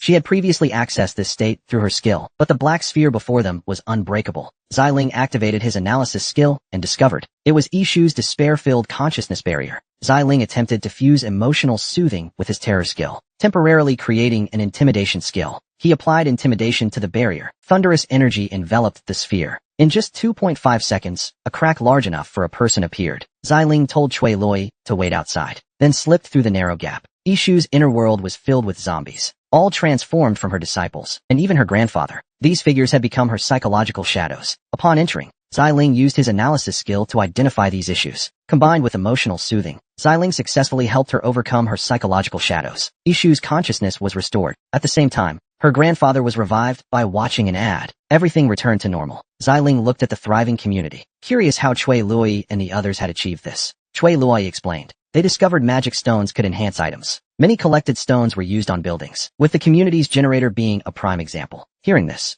Zai Ling decided to check it out, saying he'd bring back more magic stones on his return. Just as Zai Ling stood up, Yishu's voice called out, "Brother Zai Ling, take me with you. I'm really good at smashing zombie heads." Men and women team up. Work gets done easily, taking Ishu to fight small zombies. Xiling didn't even need to lift a finger. As the 24th successor of the heavenly demon Bao, Ishu's movements were bold and unrestrained. Her long legs delivered explosive strikes, splattering fluids with each kick. In mere moments, the small zombies turned into glittering red magic stones. Collecting the spoils, the two pressed forward. Suddenly, words on a wall caught their attention. Dreamland Shield. Head south to find the shield's base. This plot felt straight out of The Walking Dead. Regarding the SHIELD organization, Xiling had learned about it countless times in his dreams. Initially, the organization was just, led by national actor Lee Sang-cheol, who rallied many with his local fame. They fought zombies to protect civilians. But as the group grew, human nature began to twist. The SHIELD developed a hierarchy, with unawakened humans reduced to slaves. Those deemed worthless were sent to labs for zombie virus experiments. Compared to zombies, these people were far more despicable. Looking at the words on the wall, Xiling formed a plan. He told Ishu about the SHIELD's atrocities and decided to investigate. After clearing a wave of zombies, Xiling amassed more red magic stones. He tried upgrading his motorcycle, and it instantly leveled up, gaining an invisibility ability. Using the invisibility effect, they infiltrated the SHIELD's stronghold. Upon arriving, Xiling noticed the SHIELD's propaganda chief, Kim Hyung-seo, giving a speech, urging people to join them. Xiling activated his analysis skill. Kim Hyung-seo, human magic stone extractor, hybrid life form. Xiling's mind swirled with confusion. A hybrid life form was something new. There was clearly more to this than met the eye. Xiling decided to blend in and gather intelligence. The scene shifted to a forest, where the SHIELD's armed forces were fiercely battling zombies. But their strength was lacking, and they were on the verge of being wiped out. Xiling and Ishu arrived, rescuing the person with lightning speed. They explained they saw the suicide note on the wall. Meanwhile, upon hearing the news, Kim Hyung-seo decided to meet the two. From his subordinates, he learned Xiling and Ishu were powerful awakened. Kim Hyung-seo wanted to recruit them, but what he didn't know was that these weren't saviors. They were scythe-wielding reapers. All I can say is, everyone else here is a side character. Xilin asked to join the SHIELD organization. Kim Hyung-seo didn't refuse, and offered a spot in Squad 1. But Xilin declined, saying he only wanted to protect civilians, not rise in the hierarchy. Kim offered Squad 3, full of awakened, but Ishu cut in, saying they didn't care for other awakened, and didn't want to team up. Her words immediately triggered the anger of the two small fry behind Kim. They'd never seen such arrogance. Just as they were about to explode, Kim stopped them with a single glare. Outwardly, he agreed and approved their special team, but in secret, he ordered other teams to teach them a lesson. Unfortunately, he picked the wrong targets. As the two arrived at the field, some punks surrounded them with backup. Ishu smiled warmly. "Gentlemen, don't be nervous. What I said earlier was wrong." The punks scoffed. "So quick to back down. That's not what I meant. I meant, you're so weak, I can take you all myself." Her words sparked instant outrage. The punks rushed in, determined to teach her a lesson. But within 2.5 seconds, Ishu had turned them into swollen pigs. Even the two squad leaders moved in. But right then, Kim Hyung-seo appeared. He scolded his men, and made a very fake apology to Xilin's team, claiming poor oversight. He asked for understanding. Xilin sneered inside, but let it slide. Just like that, the matter passed. In the following days, the two lived quietly. Ishu taught civilians basic martial arts. Xilin cooked meals for everyone. Within a week, they had fully blended into the group. Not only that, Xilin even learned a magical girl skill from a little girl. Their behavior made Kim Hyung-seo sneer. What era is this? Still playing Saints? The power plant wasn't operational, so he thought to send the two there. He called them in and explained the power station issue. He warned them. He'd already lost several recon teams. Xilin chuckled coldly inside. The fish finally took the bait. Zombies without eyes weren't odd, but zombies that could discharge electricity? When Kim suggested they check out the plant, Xilin agreed without hesitation. They rode their motorcycle to the station and saw a group of eyeless white zombies at the gate. Xilin raised his whip and charged, but the zombies launched electric spikes. A burst shot forth. Xilin shuddered and quickly pulled back. Electricity? Seriously? Did they mutate from the power plant? Lightning surged along his chain. A numbing sensation swept his body. The zombies lunged again. Ishu jumped in to help, shielding Xilin with a two-handed guard. But it lasted less than 2.5 seconds before the electricity knocked him out. A gaping mouth full of fangs lunged at Xilin. It carried the force of thunder within. Xilin let out a powerful roar. He took the blow head on. Damn it, do I really have to use that skill? Seeing Uncle E collapsed on the ground, Xilin made up his mind. He pushed off with one leg, raised both hands to the sky. Balala power, transform. The three zombies looked dumbfounded. Above Xilin's head, a beam of pink light burst out. Whenever he used the magical girl transformation, the enemies would fall into confusion. A new energy wand descended from the sky. Even the zombies were shocked. Xilin felt like he was dying of embarrassment. Why the hell is this transformation taking so long? Holding the energy wand in hand, Xilin shouted anxiously, "Begone, demon!" Together with electric resistance. The zombies didn't have time to react. Xilin swung the energy wand like crazy, Uncle Yi's worldview shattered from the scene, with the wand in hand. That was a transformation. You're still young. You wouldn't understand. Every awakened one transforms. If you don't believe it, try it yourself. Uncle Yi was skeptical, but Xilin's serious look convinced him. He tried to imitate the transformation, but then, Xilin burst out laughing like a pig. Uncle Yi finally realized he'd been tricked. Just as he was about to blow up, Xilin quickly cast electric resistance on him. He explained to him that he had gained a magical girl skill. Other than the creepy transformation, it randomly gave him a buff each time. While speaking, Xilin handed Uncle Yi a homemade drink. He claimed drinking it would boost buffs too. Uncle Yi took a sip. His endurance and focus instantly rose by 10%. He asked what was in it. Xilin grinned darkly. Not much, just a bit of my own protein. As the two joked and moved forward, a giant white zombie quietly watched them. How would you deal with a zombie giant over 2.5 meters tall? Facing this monster, Xilin readied his chin. But the enemy struck first. Golden thunder turned into a thick beam blasting at them. Xilin calmly summoned a wooden sword pillar, but the next moment, it shattered under the thunder's force. Golden light covered their bodies, giving them sparkling emo hairstyles. The giant zombie charged at them, claws flailing, clenched fists, lightning surging. Its massive hand came crashing down. The two leapt into the air, weapon in hand. They ruled the field. Xilin's chain wrapped in azure dragon flame choked the zombie. Before it could even scream, Uncle Yi soared forward. Eat dumplings for the new year. He showed no mercy. A whip kick struck out. Xilin pulled with force. With inertia, the giant zombie fell. The ground was covered with wooden traps Xilin had set. The zombie was... It howled in agony. The noise attracted more little gagas.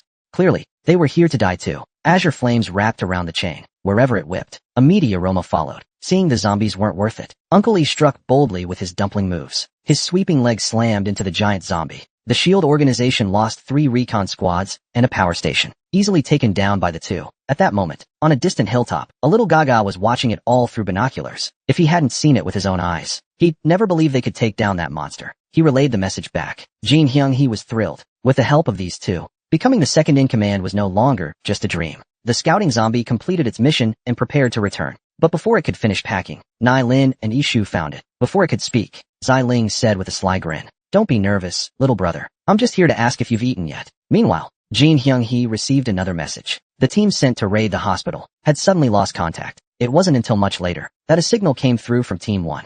They reported an accident and hoped the base wouldn't send more awakened ones to assist. Jin Hyung-hee immediately promised to send a support team. What he didn't expect was that the signal from Team 1's leader came from a body already possessed by a zombie. How terrifying is a zombie with enhanced strength? The SHIELD self-defense team was completely wiped out. Even the strongest team leader had been taken over by a zombie. Jin Hyung-hee had no idea the message he received was sent by a zombie. Through the walkie-talkie, he immediately rallied the awakened ones for a rescue. Xiling and Ishu, who were treating the zombie to egg-fried rice, also heard the message on the walkie-talkie. After a quick rundown of the situation, the two decided to head to the hospital to investigate. At the hospital entrance, Xiling took the walkie-talkie from the zombie to contact Jin Hyung-hee. He felt something was off about this. The awakened ones at SHIELD camp combined weren't even a tenth as strong as Team 1. So why would they request awakened ones for support? He suspected a zombie had possessed the team leader and sent a false message to Jin Hyung-hee. Jin Hyung-hee remained calm. Though Xiling's analysis made sense, the idea of an intelligent zombie was simply too hard to accept. Xiling told him with a serious expression, "The world is vast and full of wonders. If humans can turn into machines, why not an intelligent zombie?"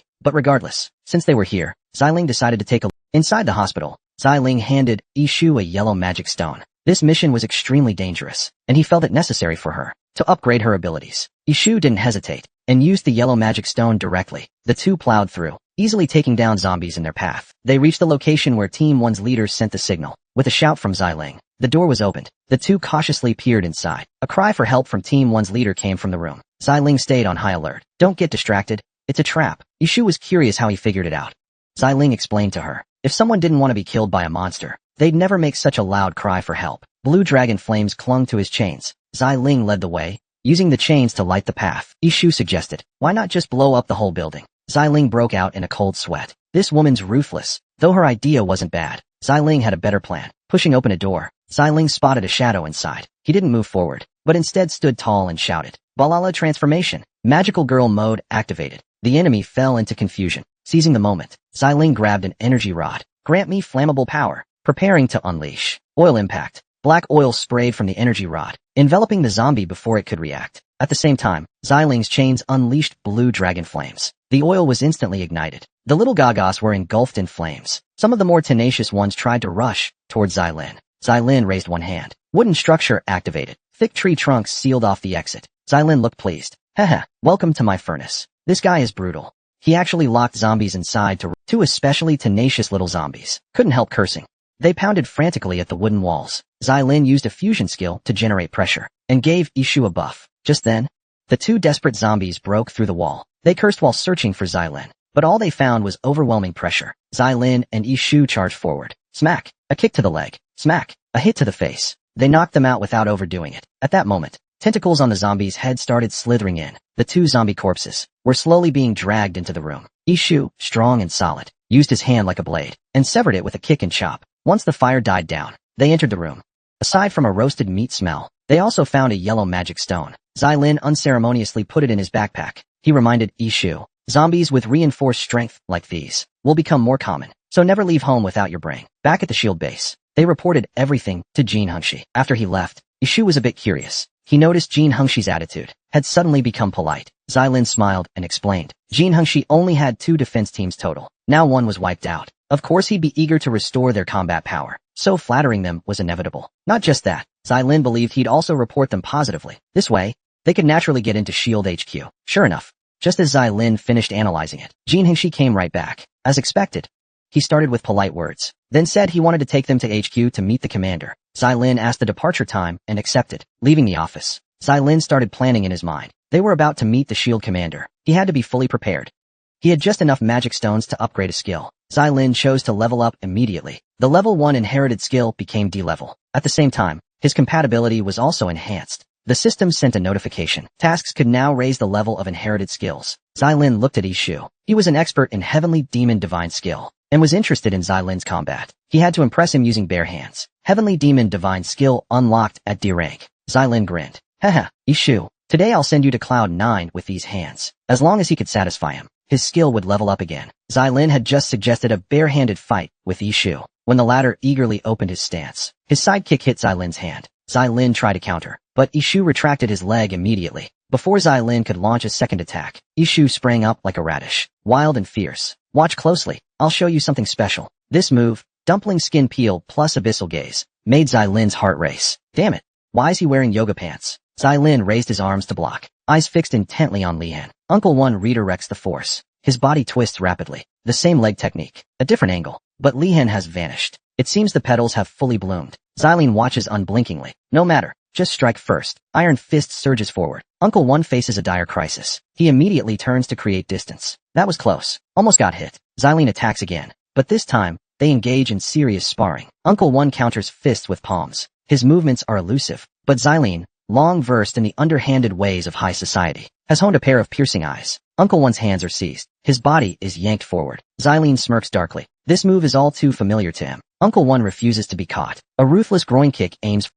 In the critical moment, Xylin clamps his legs shut, trapping the attack. Uncle One, are you insane? How could you treat your second brother like this? Uncle One's lips curl in defiance. Humph. Fine. This time, I admit defeat. Though this match only raised satisfaction by 20%, Xylin has no interest in continuing. With this done, Xylin takes Uncle One to meet a little girl. Her name is Yilin. She's the girl who taught Xylin magical girl skills. Since they're about to leave, she's worried zombies will attack here. So she wants Yilin to become an awakener. This way, she'll have some self-defense. She gives Yilin a red magic stone as a gift, and tells her how to awaken. Yilin awakens as a magical girl, with powers even stronger than Xylin's. She can wield 4 magical skills at once. And that's not all. She can summon golems, and enhance their status. The golems are formidable, capable of handling ordinary giant zombies. Seeing such strength, Xylin is completely reassured. Next up, it's time to confront SHIELD's ruler, Li Shangja, and possess his ruler abilities. When meeting Li Shangja, Xylin is taken aback. No wonder he's so aggressively expanding his domain. It must be tied to this ruler skill. Looks like another powerful skill is in store.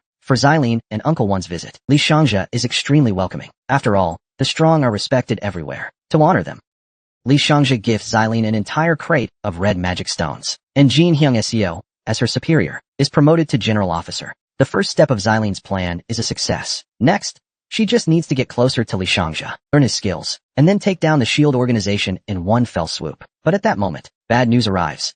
Shortly after Xylin and the others left the SHIELD base, a giant zombie python launched an attack there. Worried for Yilin's safety, Xylin immediately has Jin Hyung Seo arrange a motorcycle. Meanwhile, the base's self-defense team is on high alert, preparing for the zombie horde. The annihilation of Self-Defense Team 1 has left the village's defenses critically weak. The captain of Team 2 is far from confident. As a member of the village, Yilin wants to protect everyone, just like Xylene. She approaches, declaring she's an awakener, hoping to help defend the village. The captain is stunned. What trouble is a kid like you causing? But before he can shoo Yilin away, the zombie outbreak erupts. The little zombies come rushing in fiercely. There were 5 Wong clan giant pythons. The guards fired frantically, but it was useless. Just then, Yilin transformed. She summoned golems to fight the zombies. Her actions made everyone look at her in a new light. But the zombies were simply too many. Yilin's power was limited. Soon her golems were shattered. Just as a giant python was about to swallow her, Xylin and Ishu arrived just in time. They calmed Yilin down and faced the giant zombie python. At that moment,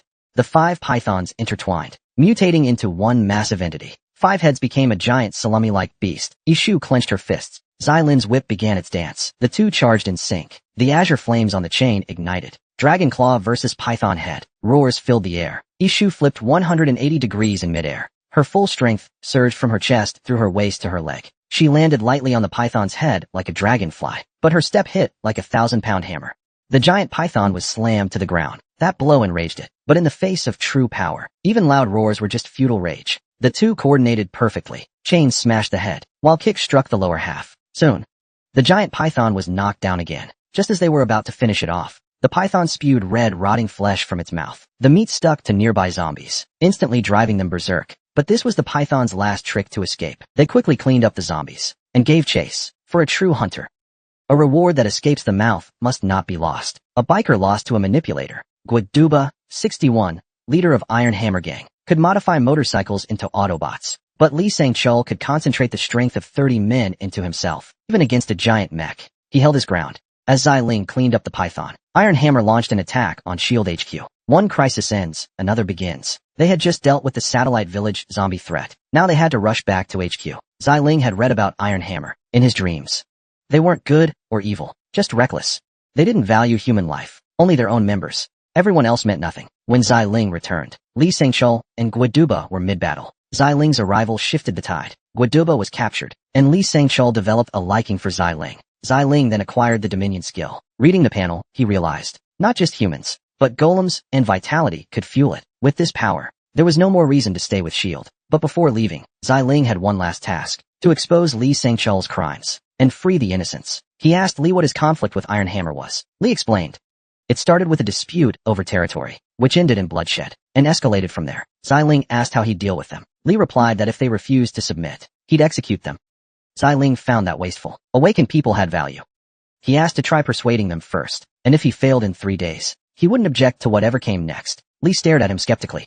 He knew Guaduba's temper too well, but 3 days was short, so he agreed. After leaving, Xiling and Ishu entered a grove. Before negotiating, Xiling wanted to test Dominion's power first. The first time he used it, he absorbed the power of 10 people. But even just that, Xilin already found it overwhelming. The skill consumed way too much mana. He couldn't help wondering how Li Shangja managed it. If he could use the power of 10, Li Shangja must have used even more. So before taking him down, he needed to uncover Li Shangja's secret. The unassuming sausage-lipped girl before him was actually a contract prodigy. She was Guaduba's granddaughter, and an unawakened awakener. To convince Guaduba, her involvement was essential. Of course, Xilin wasn't kidnapping her. He intended to use her skill, using the motorcycle's stealth ability. Xilin and team infiltrated the Iron Hammer Gang base. He found Guashuling, Guaduba's granddaughter, explained everything about her grandfather, and handed her a red magic stone. Guashuling, half convinced, accepted it. A red glow enveloped her. Skill acquired. Terminus has been formed. Xilin excitedly asked what power she had gained. Guashuling was a bit dazed. She told Xilin it seemed she could draft contract terms or something. Then she activated the Terminus skill towards Xilin. The next second, an identical contract window appeared before them. Contract details. Xilin did not deceive Guashuling. If true, she would work for Xilin for a month. If false, Xilin and his partner would immediately return to base. It was her first time using the skill, and Guashuling misjudged the limits, setting only mild punishments. Xilin signed a contract. Under its effect, his statements were mostly truthful, and Guashuling had to work for 1 month as agreed. Xilin brought Guashuling to headquarters. Seeing his granddaughter brought in, Guaduba thought she was being taken hostage. Xilin said he brought Guashuling to persuade her. Before Guaduba could reply, Guashuling quietly spoke up. Grandpa, I'm also an awakener. This left the old man in shock. Before she could go on, Guashuling activated her skill. For the next 30 minutes, Xilin could only speak the truth to Guaduba. If he lied, he would yawn twice. Guaduba signed the contract out of curiosity. She couldn't grasp Xilin's intent. Zai Lin whispered into her ear. We share the same goal, to destroy S.H.I.E.L.D. Upon hearing this, Guaduba was stunned, but he didn't yawn. That meant Zai Lin was telling the truth. She asked why he wanted to do this. Zai Lin didn't explain, only asked if she would join him. Even so, Guaduba didn't believe Zai Lin could defeat Li Shangja. She had seen him wield the power of 100 abilities. Such power wasn't something ordinary people could handle. She had to sacrifice many subordinates just to escape, and she believed Li Shangja's power didn't stop there. Zai Lin smiled calmly. It's fine, because I know the future. With that statement, everyone was shocked. Under the contract's effect, Zai Lin couldn't lie. He looked seriously at Guaduba. Ma'am, don't doubt me. Just like you believe Li Shangja is strong, I might be stronger than you think. After a brief pause, Guaduba suddenly burst into laughter. I'll remember you, young man. I didn't expect to find a new ally. System notification. Favorability from 2 experts has reached the threshold. You may now acquire their skills. Zai Lin smiled as the corners of his lips lifted. Haha, what a fruitful day today.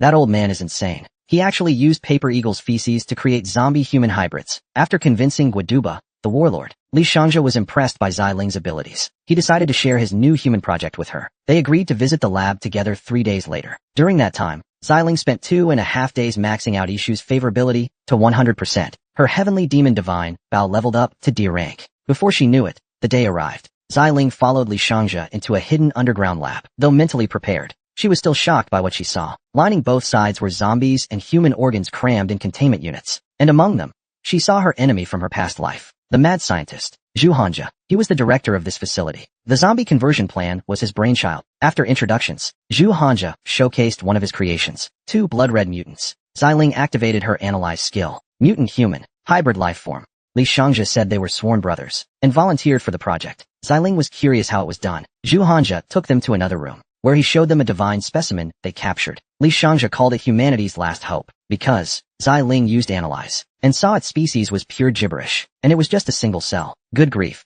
Could this be some bioparticle level entity? At that moment, Zhu Hanja chimed in. Before dinner, why not show everyone something fun? As he pressed a button, a cocooned figure rose from the floor. Its mouth and hands were sealed. It trembled uncontrollably. Ji-in stepped up and opened its jagged mouth wide, swallowing the victim whole. Ji-in then belched in satisfaction. Next, it spat out a golden pearl. Zhu Hanja explained. That's the stone of life. Humans who ingest it become stronger than zombies. Zai Ling was repulsed. Doesn't anyone here have analyze? That thing is Ji Yin's feces. Holding back nausea, she praised their grand plan. Unexpectedly, this flattery earned Zhu Hanja's favor, granting her his ability. Zai Ling was surprised by the lucky break. She quietly acquired the skill, then asked Li Shangja if the pearl had side effects. Li Shangja assured her it was safe. He takes them himself. He even gave her one as a gift. Staring at the pearl that looked like a condensed dairy creamer, Zai Ling began to feel murderous. She couldn't allow the...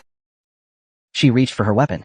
Zai Lin sent a secret signal to Ishu. Li Shangja stepped in front of the experiment tank. He was about to show Zai Lin the power of the new humans. The tank opened. 2 blood-colored hybrid beings sat up. Unlike ordinary zombies, they were fully conscious. They even expressed gratitude to Li Shangja for giving them evolution. But what they didn't know was that their thanks would be the last thing they said. With Azure Dragon Flame, with Sonic Disruption, with Terror, with Domination, and with real manpower. Damn.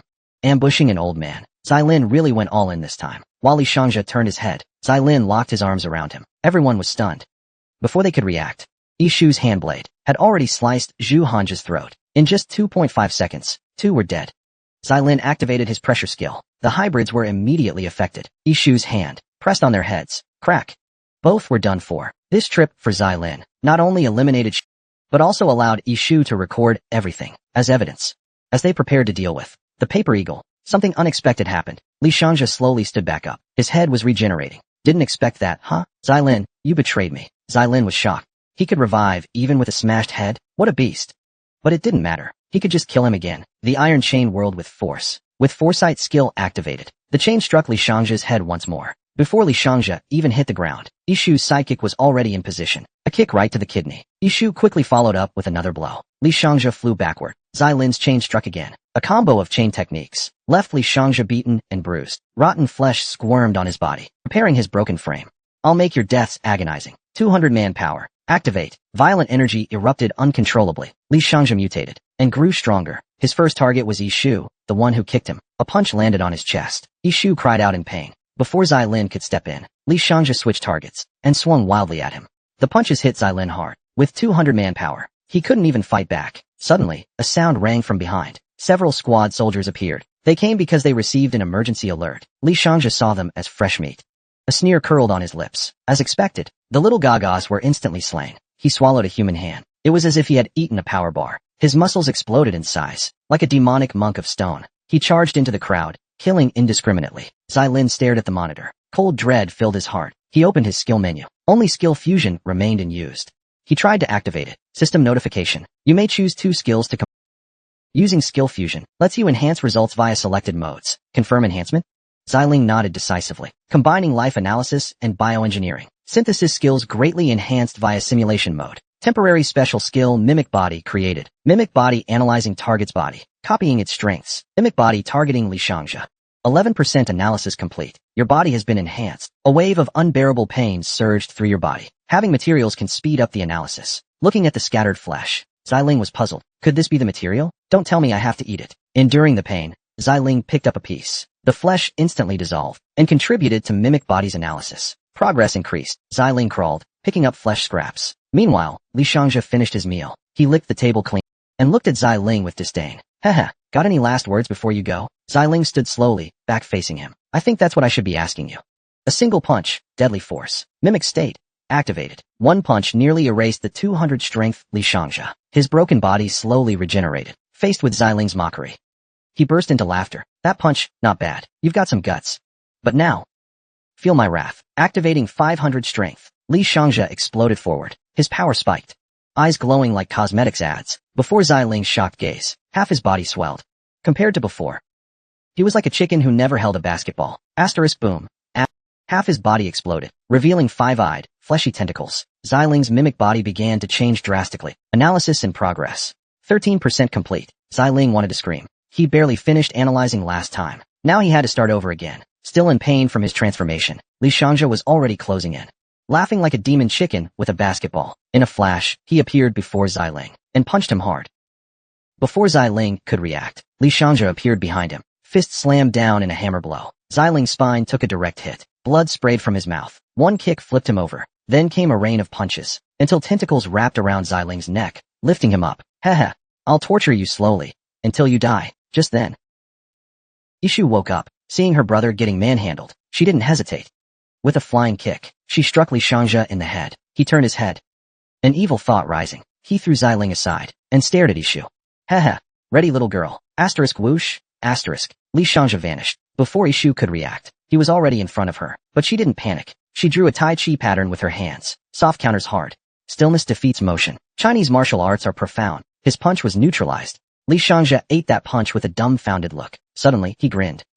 Tentacles transformed into spikes and attacked. Ishu responded with Wing Chun, calm and composed. From afar, Xyling watched in awe. Was this Chinese Kung Fu? This girl was performing Tai Chi. Even the 500 strength Li Shangja was pushed back. Xyling, watching from the side, was stunned. Even he couldn't beat that half-zombie hybrid. Yet she's handling it like a pro. He was beaten so hard by Ishu that meat flew everywhere. Unwilling to lose, he picked up the scattered flesh and started absorbing it. A searing pain drilled into his bones. Xylin couldn't help but scream. Meanwhile, Ishu was still grappling with him using Chinese martial arts, though every blow gave him the upper hand. Li Shangja's recovery far outpaced Ishu's attack rate. Rotten flesh crawled on him, repairing his body. But Ishu's stamina couldn't keep up. The last injury was nearly healed. Li Shangja let out a triumphant laugh. Suddenly, a sonic boom roared past his ear. Half his arm vanished mid-heel.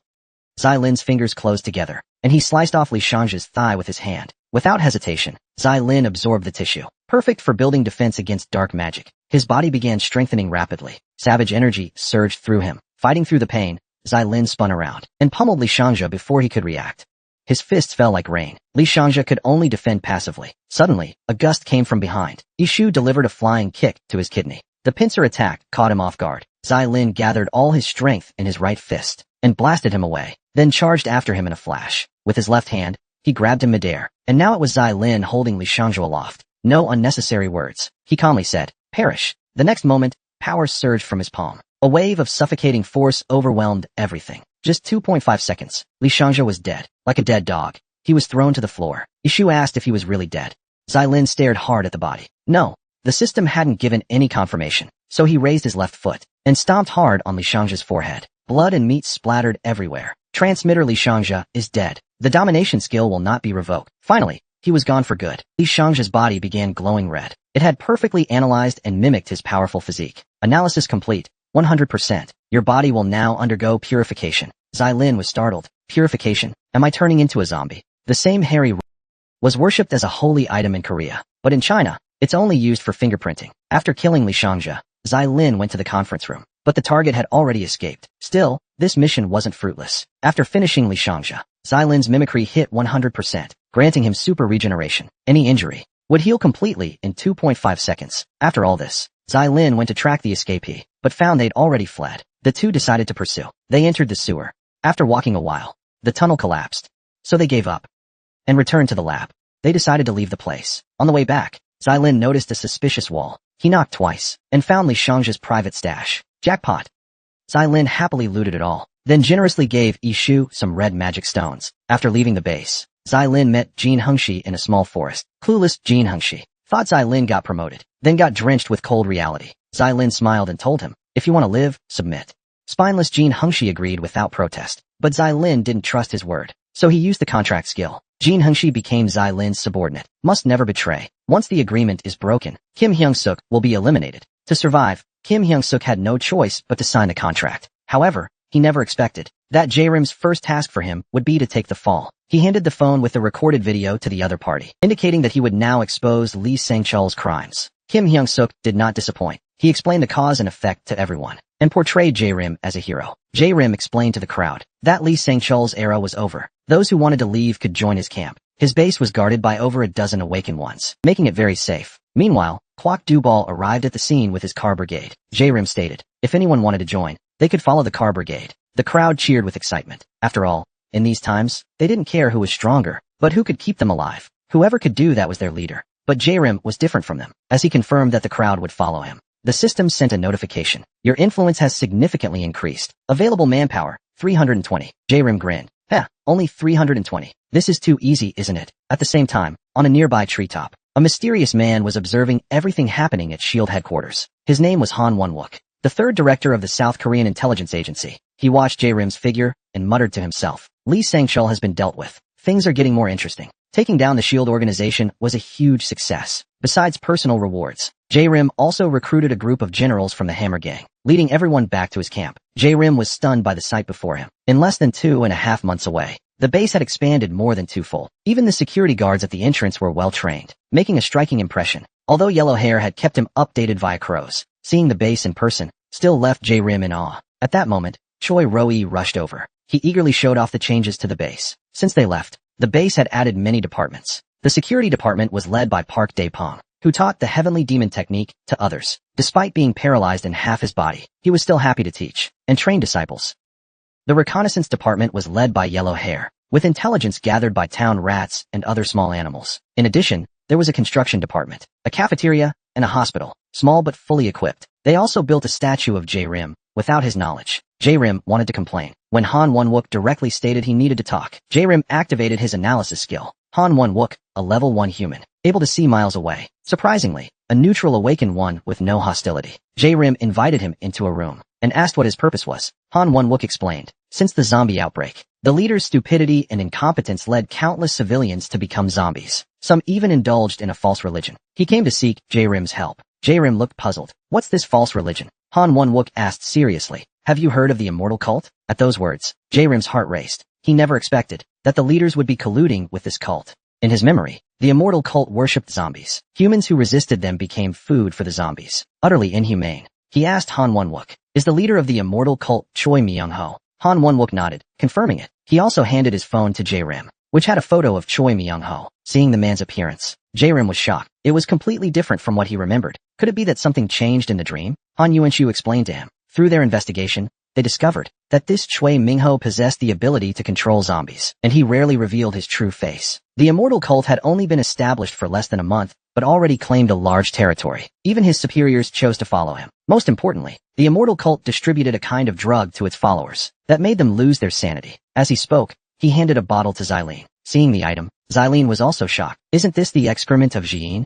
He activated his damn, it really was liquid excrement. Good grief. Are people really eating such bizarre stuff now? But this definitely had something to do with Jiin. In any case, this must be investigated thoroughly. What matters most in the wastelands? It's definitely food. Xylene promised to help Han Yuan-shu in the future. In exchange, the latter gave him a very important piece of intel. In a northern base, there was an awakened being related to food. He had been hidden by the troops, and this troop was infamous for its misdeeds. Xylene could act as justice and wipe them out. In addition to that, he offered another piece of intel. In Thorn Road, a group of people obsessed with combat had established a foothold. They formed an alliance and called themselves players. Hunting zombies to enhance their strength was their only goal, and indeed, they were quite powerful. Among them was Brother Ma, known as the Strongman. If interested, Xylene could try to approach them. Xylene was very satisfied with the 2 pieces of intel from Han Yu and Shu. After sending the group off, Xylene had the security call for Ishu. In any case, that food-related awakened being must be secured. Before leaving, he had the intel department conduct a preliminary analysis. Just as Han Yu and Shu said, the soldiers at that base were thoroughly corrupted.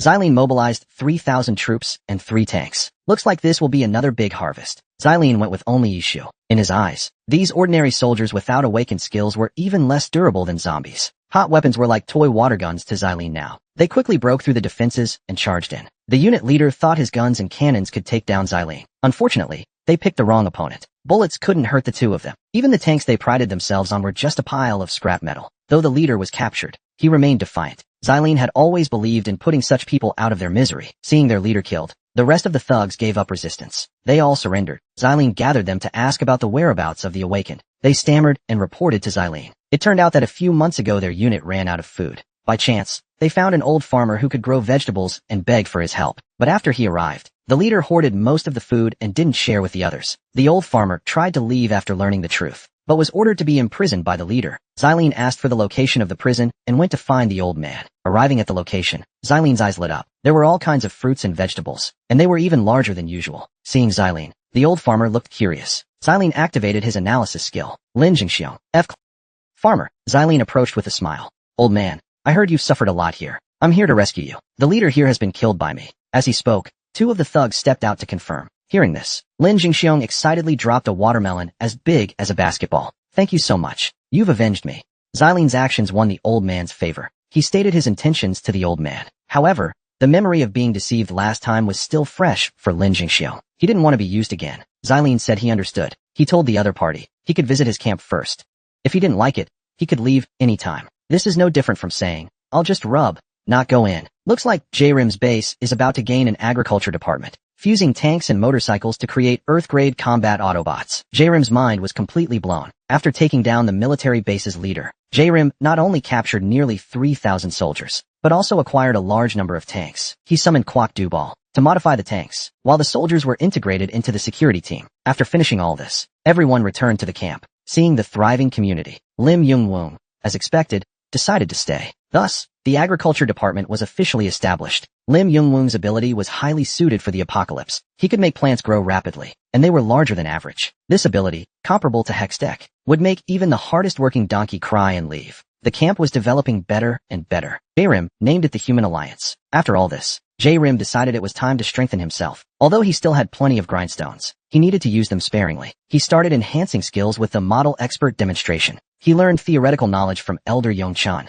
upgrading wooden architecture to D rank. He learned animal communication from Yellow Hair, also upgrading that skill to D rank. In addition, mental soothing, cooking, acoustics, as well as magical girl and medical skills, were all upgraded to D rank. A week passed, and all of J-Rim's skills reached D rank. Besides that, he had 3 special abilities. One was super fast recovery, and the other 2 were domain declaration and skill synthesis. Just as J-Rim was about to take a breather, Choi Roi informed him that several new awakened ones had arrived at the camp. J-Rim nearly spat out his soul. Can't they let a guy rest for once? Taking the report from Choi Roi, J-Rim was visibly surprised. A blacksmith, a designer, and a tomb raider. The first 2 made sense. But what kind of ability did the last one have? He looked at Choi Roi with confusion. Choi Roi explained. From what he knew, the blacksmith and designer could craft weapons and equipment. F-rank items could be mass-produced without a blueprint, which was extremely useful for the camp's development. But the tomb raider, all they knew was that he was good at digging. Other details were unclear. However, J-Rim had an idea. Perhaps they could use his ability to create an underground base. At that moment, the reconnaissance team sent a report. It was intelligence on the major city of Chuncheon. Choi Roi asked J-Rim with confusion, "Are we preparing to attack?" J-Rim wasn't sure. To reclaim human territory, they had to take the major cities. More importantly, the monster that devoured him 99 times in his dreams. J-Rim reminded Elder Yong-chan to prepare for personnel resettlement. Then he asked Choi Roi, "How are the other preparations?" Choi Roi reported, "The team's weapons and protective gear have been fully provided. They can set out tomorrow." The meeting concluded. The camp's new blacksmith and clothing designer approached J-Rim, offering to craft exclusive J-Rim handed his iron chain to the blacksmith and went with the clothing designer to get measured. The next day, they brought the completed equipment to J-Rim. J-Rim was quite surprised, but what shocked him even more was yet to come. An earth-shatteringly explosive iron chain with the special ability Great Explosion. Good grief. Forced cheating is the deadliest. The soldiers were fully geared and ready. J-Rim raised his arm and called out. The group advances toward Chuncheon City. The Hammer Gang leads the way, charging forward recklessly, instantly drawing the attention of the zombie leader in the city. At the edge of Chuncheon City, Xilin's large forces come to a halt. Through the rat car's vehicles, Xilin's vehicles. The Hammer Gang leads the way, charging forward recklessly, instantly drawing the attention of the zombie leader in the city. At the edge of Chuncheon City, Xilin's large forces come to a halt. Based on intelligence from the rats, the zombie army has already set out. Next comes a head-on clash. Xilin takes the lead, raising his iron chain to unleash a massive explosion skill. The chain links turn into bullets, blasting outward. The zombie brothers are instantly wiped out. Seeing this, the zombie leader is consumed with rage, leading the remaining zombies in a frenzied charge. Xilin issues the order for a full assault. A great battle between humans and zombies erupts. Xilin leads the charge, his gear's effects activating instantly. The power of domination reaches its maximum effect, mobilizing 700 units of manpower. This time, Xilin has adjusted his condition to its peak. The iron chain, imbued with the power of the Azure Dragon, sweeps through, while unleashing gods and ghosts annihilation. The zombie leader lets out a final wail. Xilin doesn't even look back as he retracts his chain, because he knows well, a true man never strikes a second time. One-shotting a green magic stone-level zombie leader. Just how terrifying is Xilin's strength? Not only the humans, but even the zombie grunts are left in stunned disbelief. Damn it, he pulled it off again. Xilin extends his iron chain toward the opposing zombies. Gripping the whip with both hands, he swings with force. The chain, wrapped in Azure Dragon flames, lashes out fiercely. As it nears the ground, Xilin unleashes the massive explosion skill. The chain links shoot toward the zombies like bullets. Seeing this, Pato 8 from the Hammer Gang can no longer hold back, issuing the order for all units to open fire. Cannons roar. Flesh flies everywhere. The sound of bullets mixes with the screams of the zombie grunts, echoing through the city. The leader is down. The remaining battle no longer requires Xilin's intervention. Pato 8's Autobots fire their cannons. Boom, boom, boom. Issues iron fists. Bang, bang, bang. Plus, the soldiers have all undergone Putifang training. This battle is a foregone conclusion. Picking up the magic stones from the ground, Xilin inquires about personnel casualties. Pato 8 reports only a few. With a short rest, they can fight again. Xilin is very satisfied with this outcome. He raises his hand to summon wooden structures. Everyone is surrounded by a ring of tall tree trunks. Xilin calls everyone to stop, announcing it's time to rest. He gathers the injured, using medical skills to heal them. The others rest on the spot. Xilin pulls out a map and briefs everyone on the next battle plan. He says they will reach their destination within an hour. It will be a very tough battle. He reminds everyone to prepare mentally. After resting, the group sets out again. Soon, they arrive at the destination. Looking at the empty street ruins, Xilin's expression grows solemn. This is the place where he died 99 times in his dreams. But why can't he see that ancient giant beast? While pondering, cracks suddenly appear in the ground before Xilin. It's here. With a loud boom, a stick-like mist emerges. Unlike the Zhiying seen in the lab before, its body is covered with countless tiny giant mouths, as if it were a Zhiying afflicted with a severe condition. The medic's jaw drops in shock. Looking over, it seems the creature wants to attempt a deep strike. Suddenly, biting sounds come from the zombie's body. The medic exclaims in shock. 702. 00:16:52. 320 div. 00:16:52. 840. Look, they're killing each other. The giant mouths are biting one another. In just 2.5 seconds, the main body collapses. A blue magic stone falls from the zombie's mouth. Xilin stares at the magic stone on the ground, stunned. What the hell, it's already dead. This isn't some kind of... With the power to one-shot a green magic stone zombie, he still can't take down the diseased Zhiying zombie. With one swing, the Zhiying zombie splits into two. Two become 8. This is like impossible to wipe out completely. Even Xilin's strike, fueled by 700 units of manpower, fails to eradicate them. Xilin resorts to summoning wooden structures to trap them, planning to take them back to the base for research. After finishing this, Xilin leads the group to storm the city. Well-trained soldiers, with the Hammer Gang clearing the way, quickly seize large swaths of territory. In addition, Xilin distributes red magic stones. The soldiers' levels rise again. He also uses the blue magic stone to upgrade his skills from D rank to C rank. Xilin's tactics are highly successful. When tired, they build barriers for rest. When hungry, the base sends food trucks to replenish energy. Injured soldiers are treated by medics. Bit by bit, the zombies' territory is taken by Xilin. Not only that, they also rescue numerous refugees. In just 10 days, Chuncheon City is fully captured. But Xilin's goal isn't just one small city. It's the entire island. Under his leadership, Their initial 2 territories gradually expand. In just 1 month, only one area remains unconquered, the southernmost tip of the island, Sanjing City. At the same time, Xylene receives an achievement reward from the system. Regional Overlord allows free designation of a human alliance territory on Jianyuan Island. Grants a special skill, selection, and enhancement. Standing on the camp's highest tower, Xylene activates the special skill. For 3 hours, 3 skills can be enhanced. Xylene tests 1 skill, and the enhanced skill instantly levels up. To him, this is practically a game-breaking bug. At this moment, Kuo-lui approaches Xylene. He reports on the research progress regarding Jiying. After days of analysis, they discovered it's not just a single cell. It's a zombie with its own consciousness. Kuo-lui found he can use mental soothing to read its memories, but there's a certain level of danger involved. So this time, he came to Xylene to enter the memory together. Xylene doesn't refuse. Regarding Jiying, he's even more eager to understand than Kuo-lui. The two head to the lab. Kuo-lui activates mental soothing. As a red light flashes, they step into a bizarre, surreal world. Before Xylene and Kuo-lui can take in their surroundings, a zombie covered in jagged teeth lets out a roar. The two turn to look, feeling a sense of dread, because they clearly see the creature can sense their presence. What do you do when your spying is discovered? Urgent help needed online. Xylene and Kuo-lui have just entered Jiying's memory world when a big-eyed zombie locks onto them. Its massive eyes, like they're coated in mascara, merely glance at Xylene, and his body goes limp.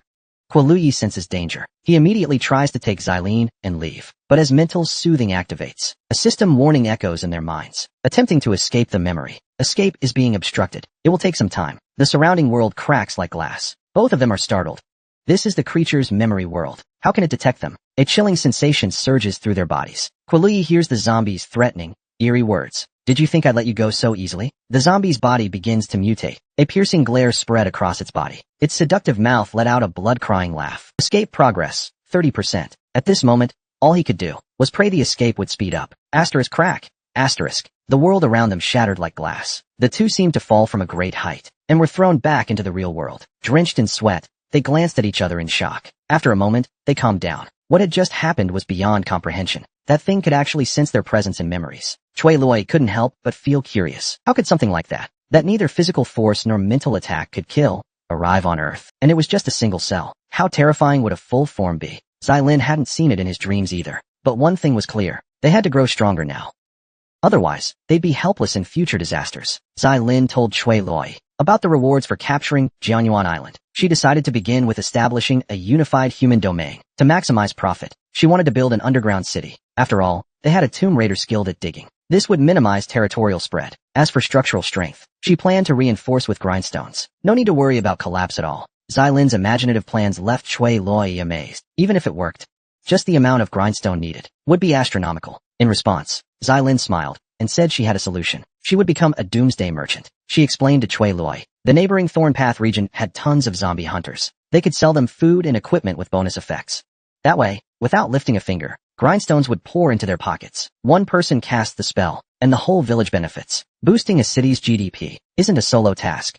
Xylene stood atop the camp's highest tower and activated the compensation reward. Your chosen territory is quite small. Are you sure about this? Xylene clicked confirm without hesitation. A flash of divine light swept by. Everyone in the camp received a system notification. Xylene, ruler of Jianyuan Island, has designated the unified human domain. All personnel in this domain will receive generous benefits. Before they could react, they felt immense magical energy surge through them. Mana recovery rate plus 50%. All stats plus 30%. Produced items gain bonus effects. Blacksmiths hammered more smoothly. Designers' sewing machines flew like wind. Seeing the domain bonuses, Xylene grinned with satisfaction. Now it's time to do business. Cut to Thornpath, South City. Xylene and Ishu entered the area. This time, they didn't use stealth, and were soon surrounded by a gang of wasteland teens. Xylene activated Analyze. The leader was a D-rank awakener. The others were all level 1 or higher. No wonder they survived here. They were pretty capable. Xylene introduced himself, saying he was the leader of the United Humans. Greenhair picked his ear and scoffed.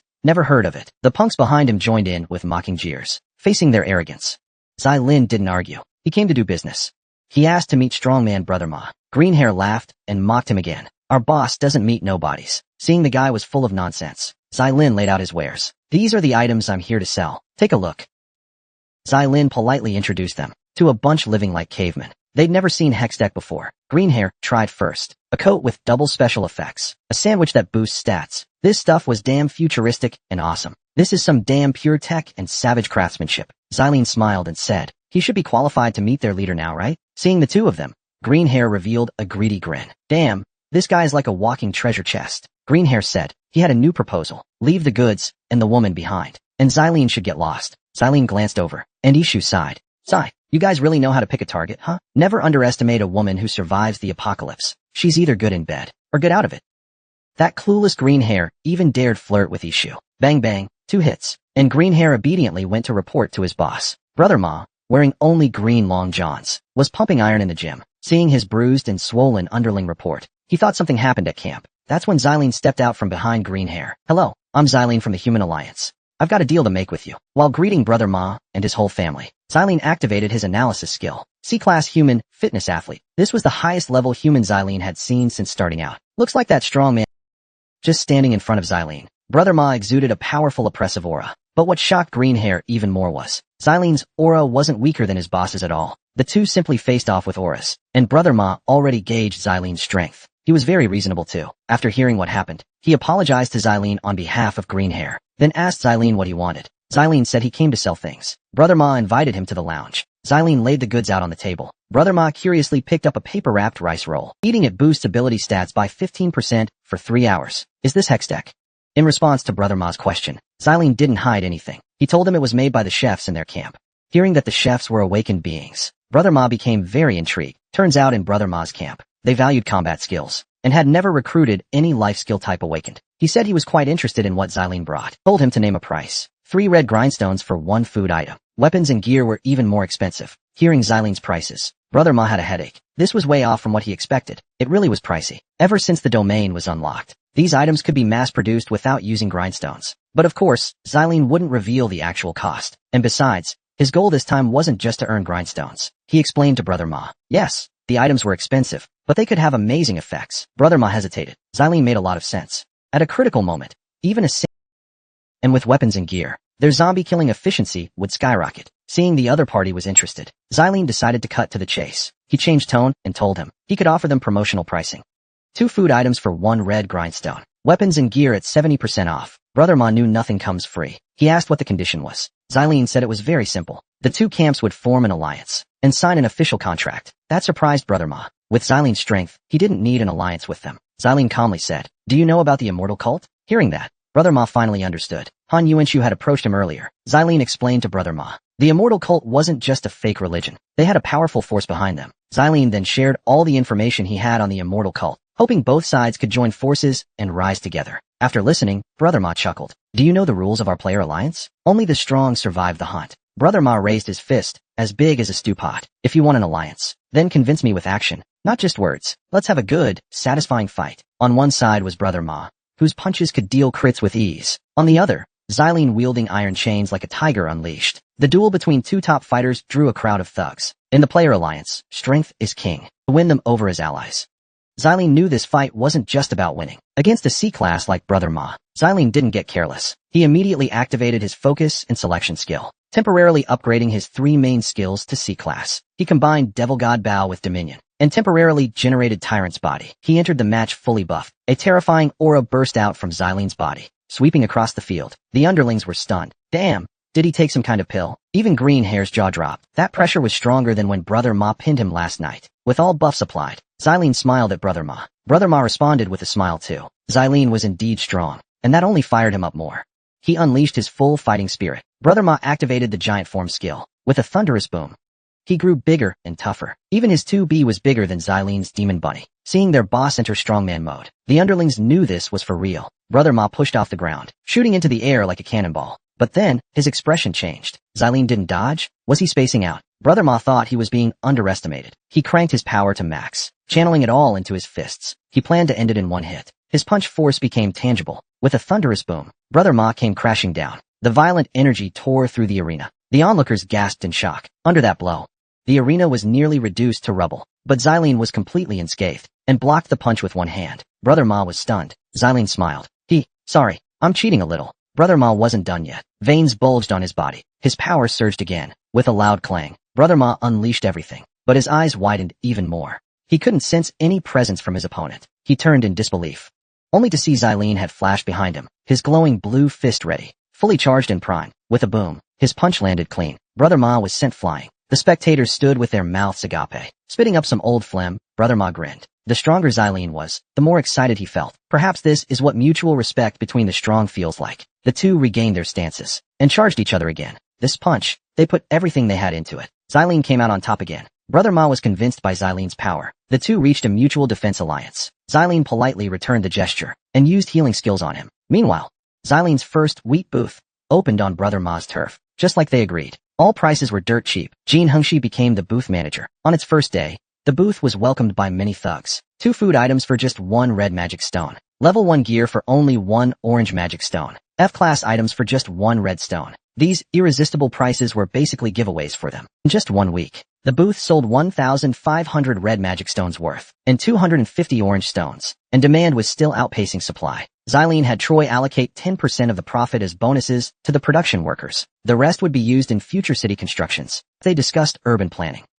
Yellow Hair suddenly rushed in. He said his scouting unit had found something huge, a robot capable of moving on its own. Xylene immediately perked up. Yellow Hair told Xylene, a week ago, he had sent out crows to patrol and discovered spider-shaped robots in an abandoned factory. Lots of them. More importantly, there were no magic stones in them, which meant these robots had no relation to zombies. Xylene calculated quickly. If that's true, then clearly, they were created by an awakener with machine-based powers. If he could recruit such a person into the camp, he might even build a mobile base someday.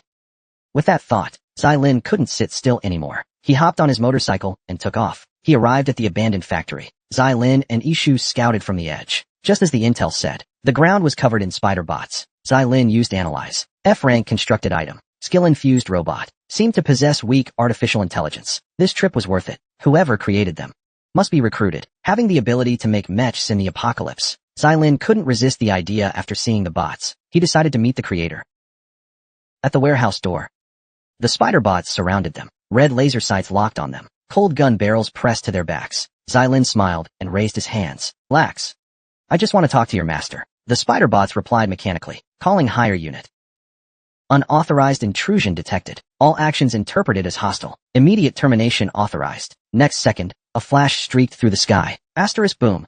Asterisk something dropped. A little black bot landed. Low rank guard robot. Wilson. Level 1 crafted item. Skill-infused robot. Appears to have excellent AI. Wilson put his hands on his hips, clearly annoyed. You two want to talk to the master? Drop your weapon. If you act up, I'll kill you on the spot. Xylene didn't argue. He followed him into the warehouse. Along the way, Xylene looked around curiously. The level of tech was beyond what he expected. Suddenly, Wilson stopped. All lights came on. Smarter robots descended from above. Their guns aimed straight at Xylene and Ishu. You're awakeners. What do you want with me? Xylene grinned and said, I want to hire you into my camp. Then, from a camera in the corner, a voice replied. Hire me. You guys part of the immortal cult too? Hearing that, Xylene was startled. The immortal cult had already been here. Xylene clarified his identity. He was from the United Humans of Jianyuan Island, not from the immortal cult. He came because he had a fascinating proposal. To build a massive mobile fortress. Hearing this, the voice sneered. What? You've been watching too many movies. Xylene put away his phone and explained. He had money, people, and materials. Meanwhile, the other guy just sat in a cramped room all day, with rigid thinking. Xylene's mockery sparked outrage. The voice warned him to watch it, and ordered robots into combat mode. Just as things were about to escalate, Ishu let out a sharp chuckle. You really don't know what's good for you. The next second, a monstrous pressure burst out from Ishu's body. Detected hostile intent. Execute target immediately. But Wilson quickly stepped forward to stop his master. The other party flew into a rage. Wilson, what the hell are you doing? Master, I've detected that their strength exceeds expectations. If we fight, we will have a 100% chance of losing. Time to tap the electronic wooden fish and recite the Cyber Sutra. Although Xylene didn't come here to worship the Mecha Buddha, he was determined to acquire the skill to create mechanoids. With Ishu's display of power, the others instantly backed down. Xylene held Ishu back with a smile and said he hoped both sides could have a calm, face-to-face talk. Moments later, a door in the room opened. A blonde girl twisted and swayed in.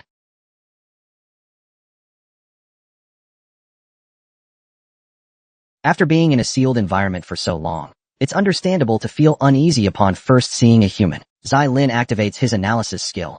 Lasha, level 1 human, mechanical engineer, currently on alert. Xylene and his companion smile and greet him, but only manage to exchange 2.5 sentences. Wilson detects that his master's heart rate has spiked due to fear. Xylene quickly uses a skill to affectionately soothe him. Under the mental calming effect, Lasha's emotions gradually stabilize. Xylin expresses that he wants to have a simple yet in-depth conversation with him. Wilson, quick to read the situation, invites them into the reception room. After a brief exchange, Xylin gains a full understanding of the blonde girl. Lasha's father is an engineer, and she came to this factory as an intern from abroad. She didn't expect to encounter zombies and ended up trapped. Xylin glances around the room, filled with drinks and instant noodles. No wonder she managed to hold out here for so long. He tells Lasha that although her supplies are sufficient, she can't hide in the room forever. He then introduces his camp to Lasha. Looking at the photos on Xylin's phone, Lasha seems tempted, especially by his mobile fortress renovation plan. At the same time, Xylin is also interested in Wilson, the smart butler. He asks Lasha if she can mass-produce such cute little things. Lasha says Wilson was a one-time accidental creation. She tried to replicate it many times afterward, but all failed. In short, Wilson's creation was purely luck. Xylin pauses thoughtfully, then suddenly changes the topic to the immortal cult. Lasha says the immortal cult indeed came looking for her. She asks Wilson to bring up the previous video recording. As the room lights dim, a projection shoots from Wilson's head. In the video, everyone from the immortal cult is wearing a mask. They are blocked outside by spider robots. Their archbishop, Han Shangshu, calls Lasha the child of God. He demanded that she join them immediately. Lasha refused and ordered the robots to drive them away. There was no fighting. Han Shangshu said he would give them some time. He would return later, and if they still refused to join, then things wouldn't be as easy as today. Looking at the timestamp in the video, Xylin frowned deeply. He didn't expect the immortal cult to arrive so soon. He comforted Lasha, saying as long as she came back to camp with him, he would protect her. Lasha looked troubled. She hadn't left this place since the zombie outbreak. She had stayed here the entire time. But Xylin declared forcefully, no matter what choice she made, he would not let her go. At that moment, Wilson raised a question. How does Xylin's base store food? Xylin gave a faint smile. Store it? Why bother? We grow it and eat it fresh every day. Hearing that Xylin's base had vegetables, Lasha's eyes lit up. Xylin told her. Their camp had agriculture-type awakeners and chefs who could do secondary food processing. Upon hearing this, Lasha no longer hesitated. She immediately agreed to leave with Xylin. But just as they stepped out of the warehouse gate, the immortal cult showed up. It looked like a major battle was unavoidable. That escalated quickly. This apocalyptic instance doesn't just have hybrid zombies. Even humanoid zombies are showing up now. Xylin activated his analysis skill again. After seeing the stats of the immortal cult members, he was stunned once more. These days, the bigger the forest, the stranger the birds. Seeing this group, Lasha fearfully hid behind Xylin. Han Shangshu looked at Lasha smugly. Child, come into my arms, or I'll kill them.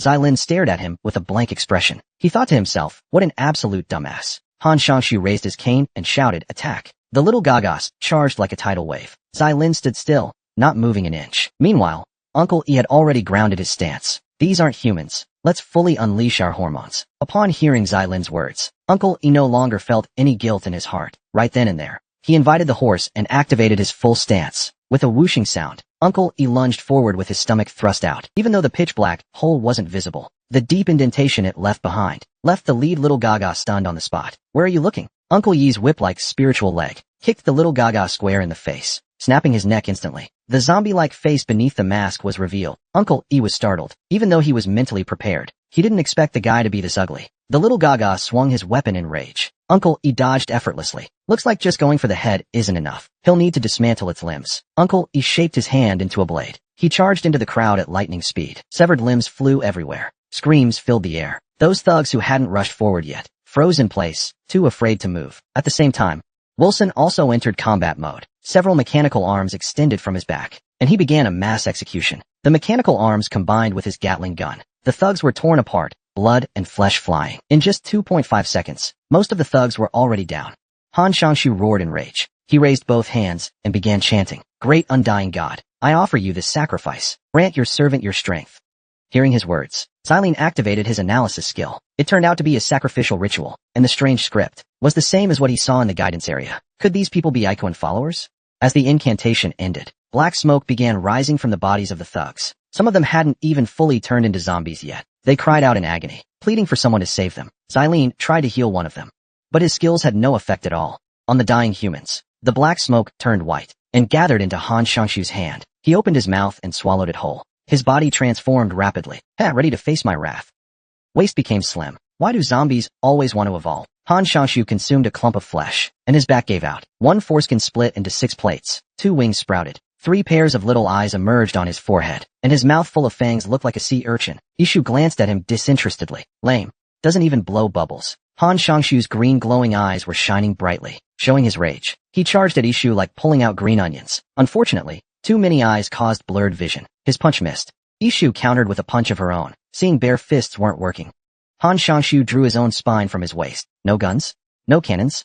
Build your own. Otherwise, go home and farm rice. Han Shangshu charged Ishu with his spinal greatsword. Ishu leapt up, spun 1,080 degrees in midair, and landed a powerful kick. Han Shangshu was instantly knocked down. Before he even hit the ground, Ishu followed up with a flurry of punches. Her combo flowed seamlessly, fluid and precise. After that mini combo, Han Shangshu was completely dazed. Ishu didn't give him a chance to speak. She punched him right in the forehead. Han Shangshu blacked out. Wilson began cleaning up the battlefield. Ishu curiously asked Xylene, "Is everyone in the immortal cult like that?" Xylene wasn't sure, but she knew.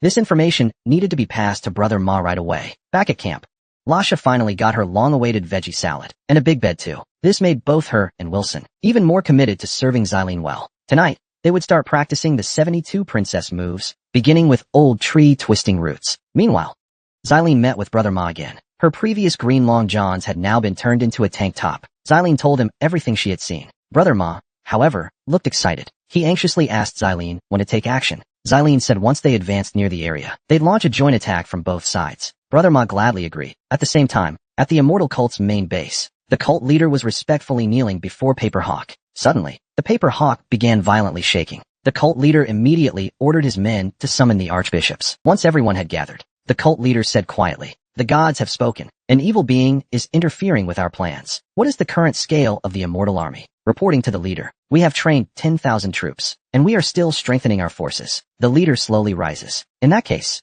it's time to accept the will of the gods. The time to attack has come. Let the battle begin." 7,000 mutant zombies charge ferociously, dividing into 4 groups to invade human territory. Xylene receives the news and immediately informs Ma Ge. They agree to handle the zombie attacks from the east and west. The battle between the Alliance and the immortal cult officially begins. The conflict rages fiercely for days. The immortal cult's performance is far from ideal. At this moment, in the immortal cult's camp, a woman listens to battle reports with a grim expression. This is Hanian, the 7th bishop of the immortal cult, and one of the commanders responsible for the attack on Xilin's territory. "Bishop, the guys on the mountain are fiercely resisting. We may need more time." Before her subordinate can finish, Hanian telekinetically chokes him. Are you joking with me? That's what you said yesterday." The subordinate begs for mercy, tears streaming down. Hanian flings him to the ground.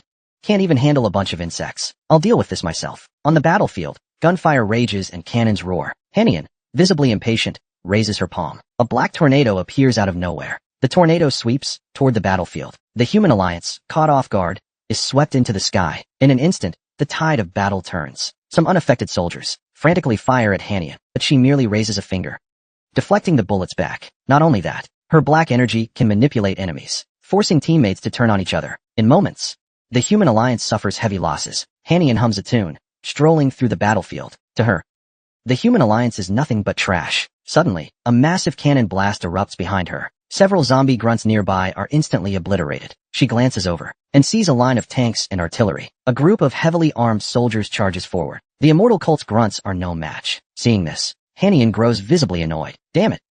She snaps her fingers, and a black tornado surges toward the human alliance again. Just as it's about to hit, an iron chain wrapped in azure flames lashes out. The black tornado dissipates instantly. Xylene, standing among the crowd, glares coldly. Retracting his chain, he locks eyes with her. Hanian looks at Xylene with arrogance.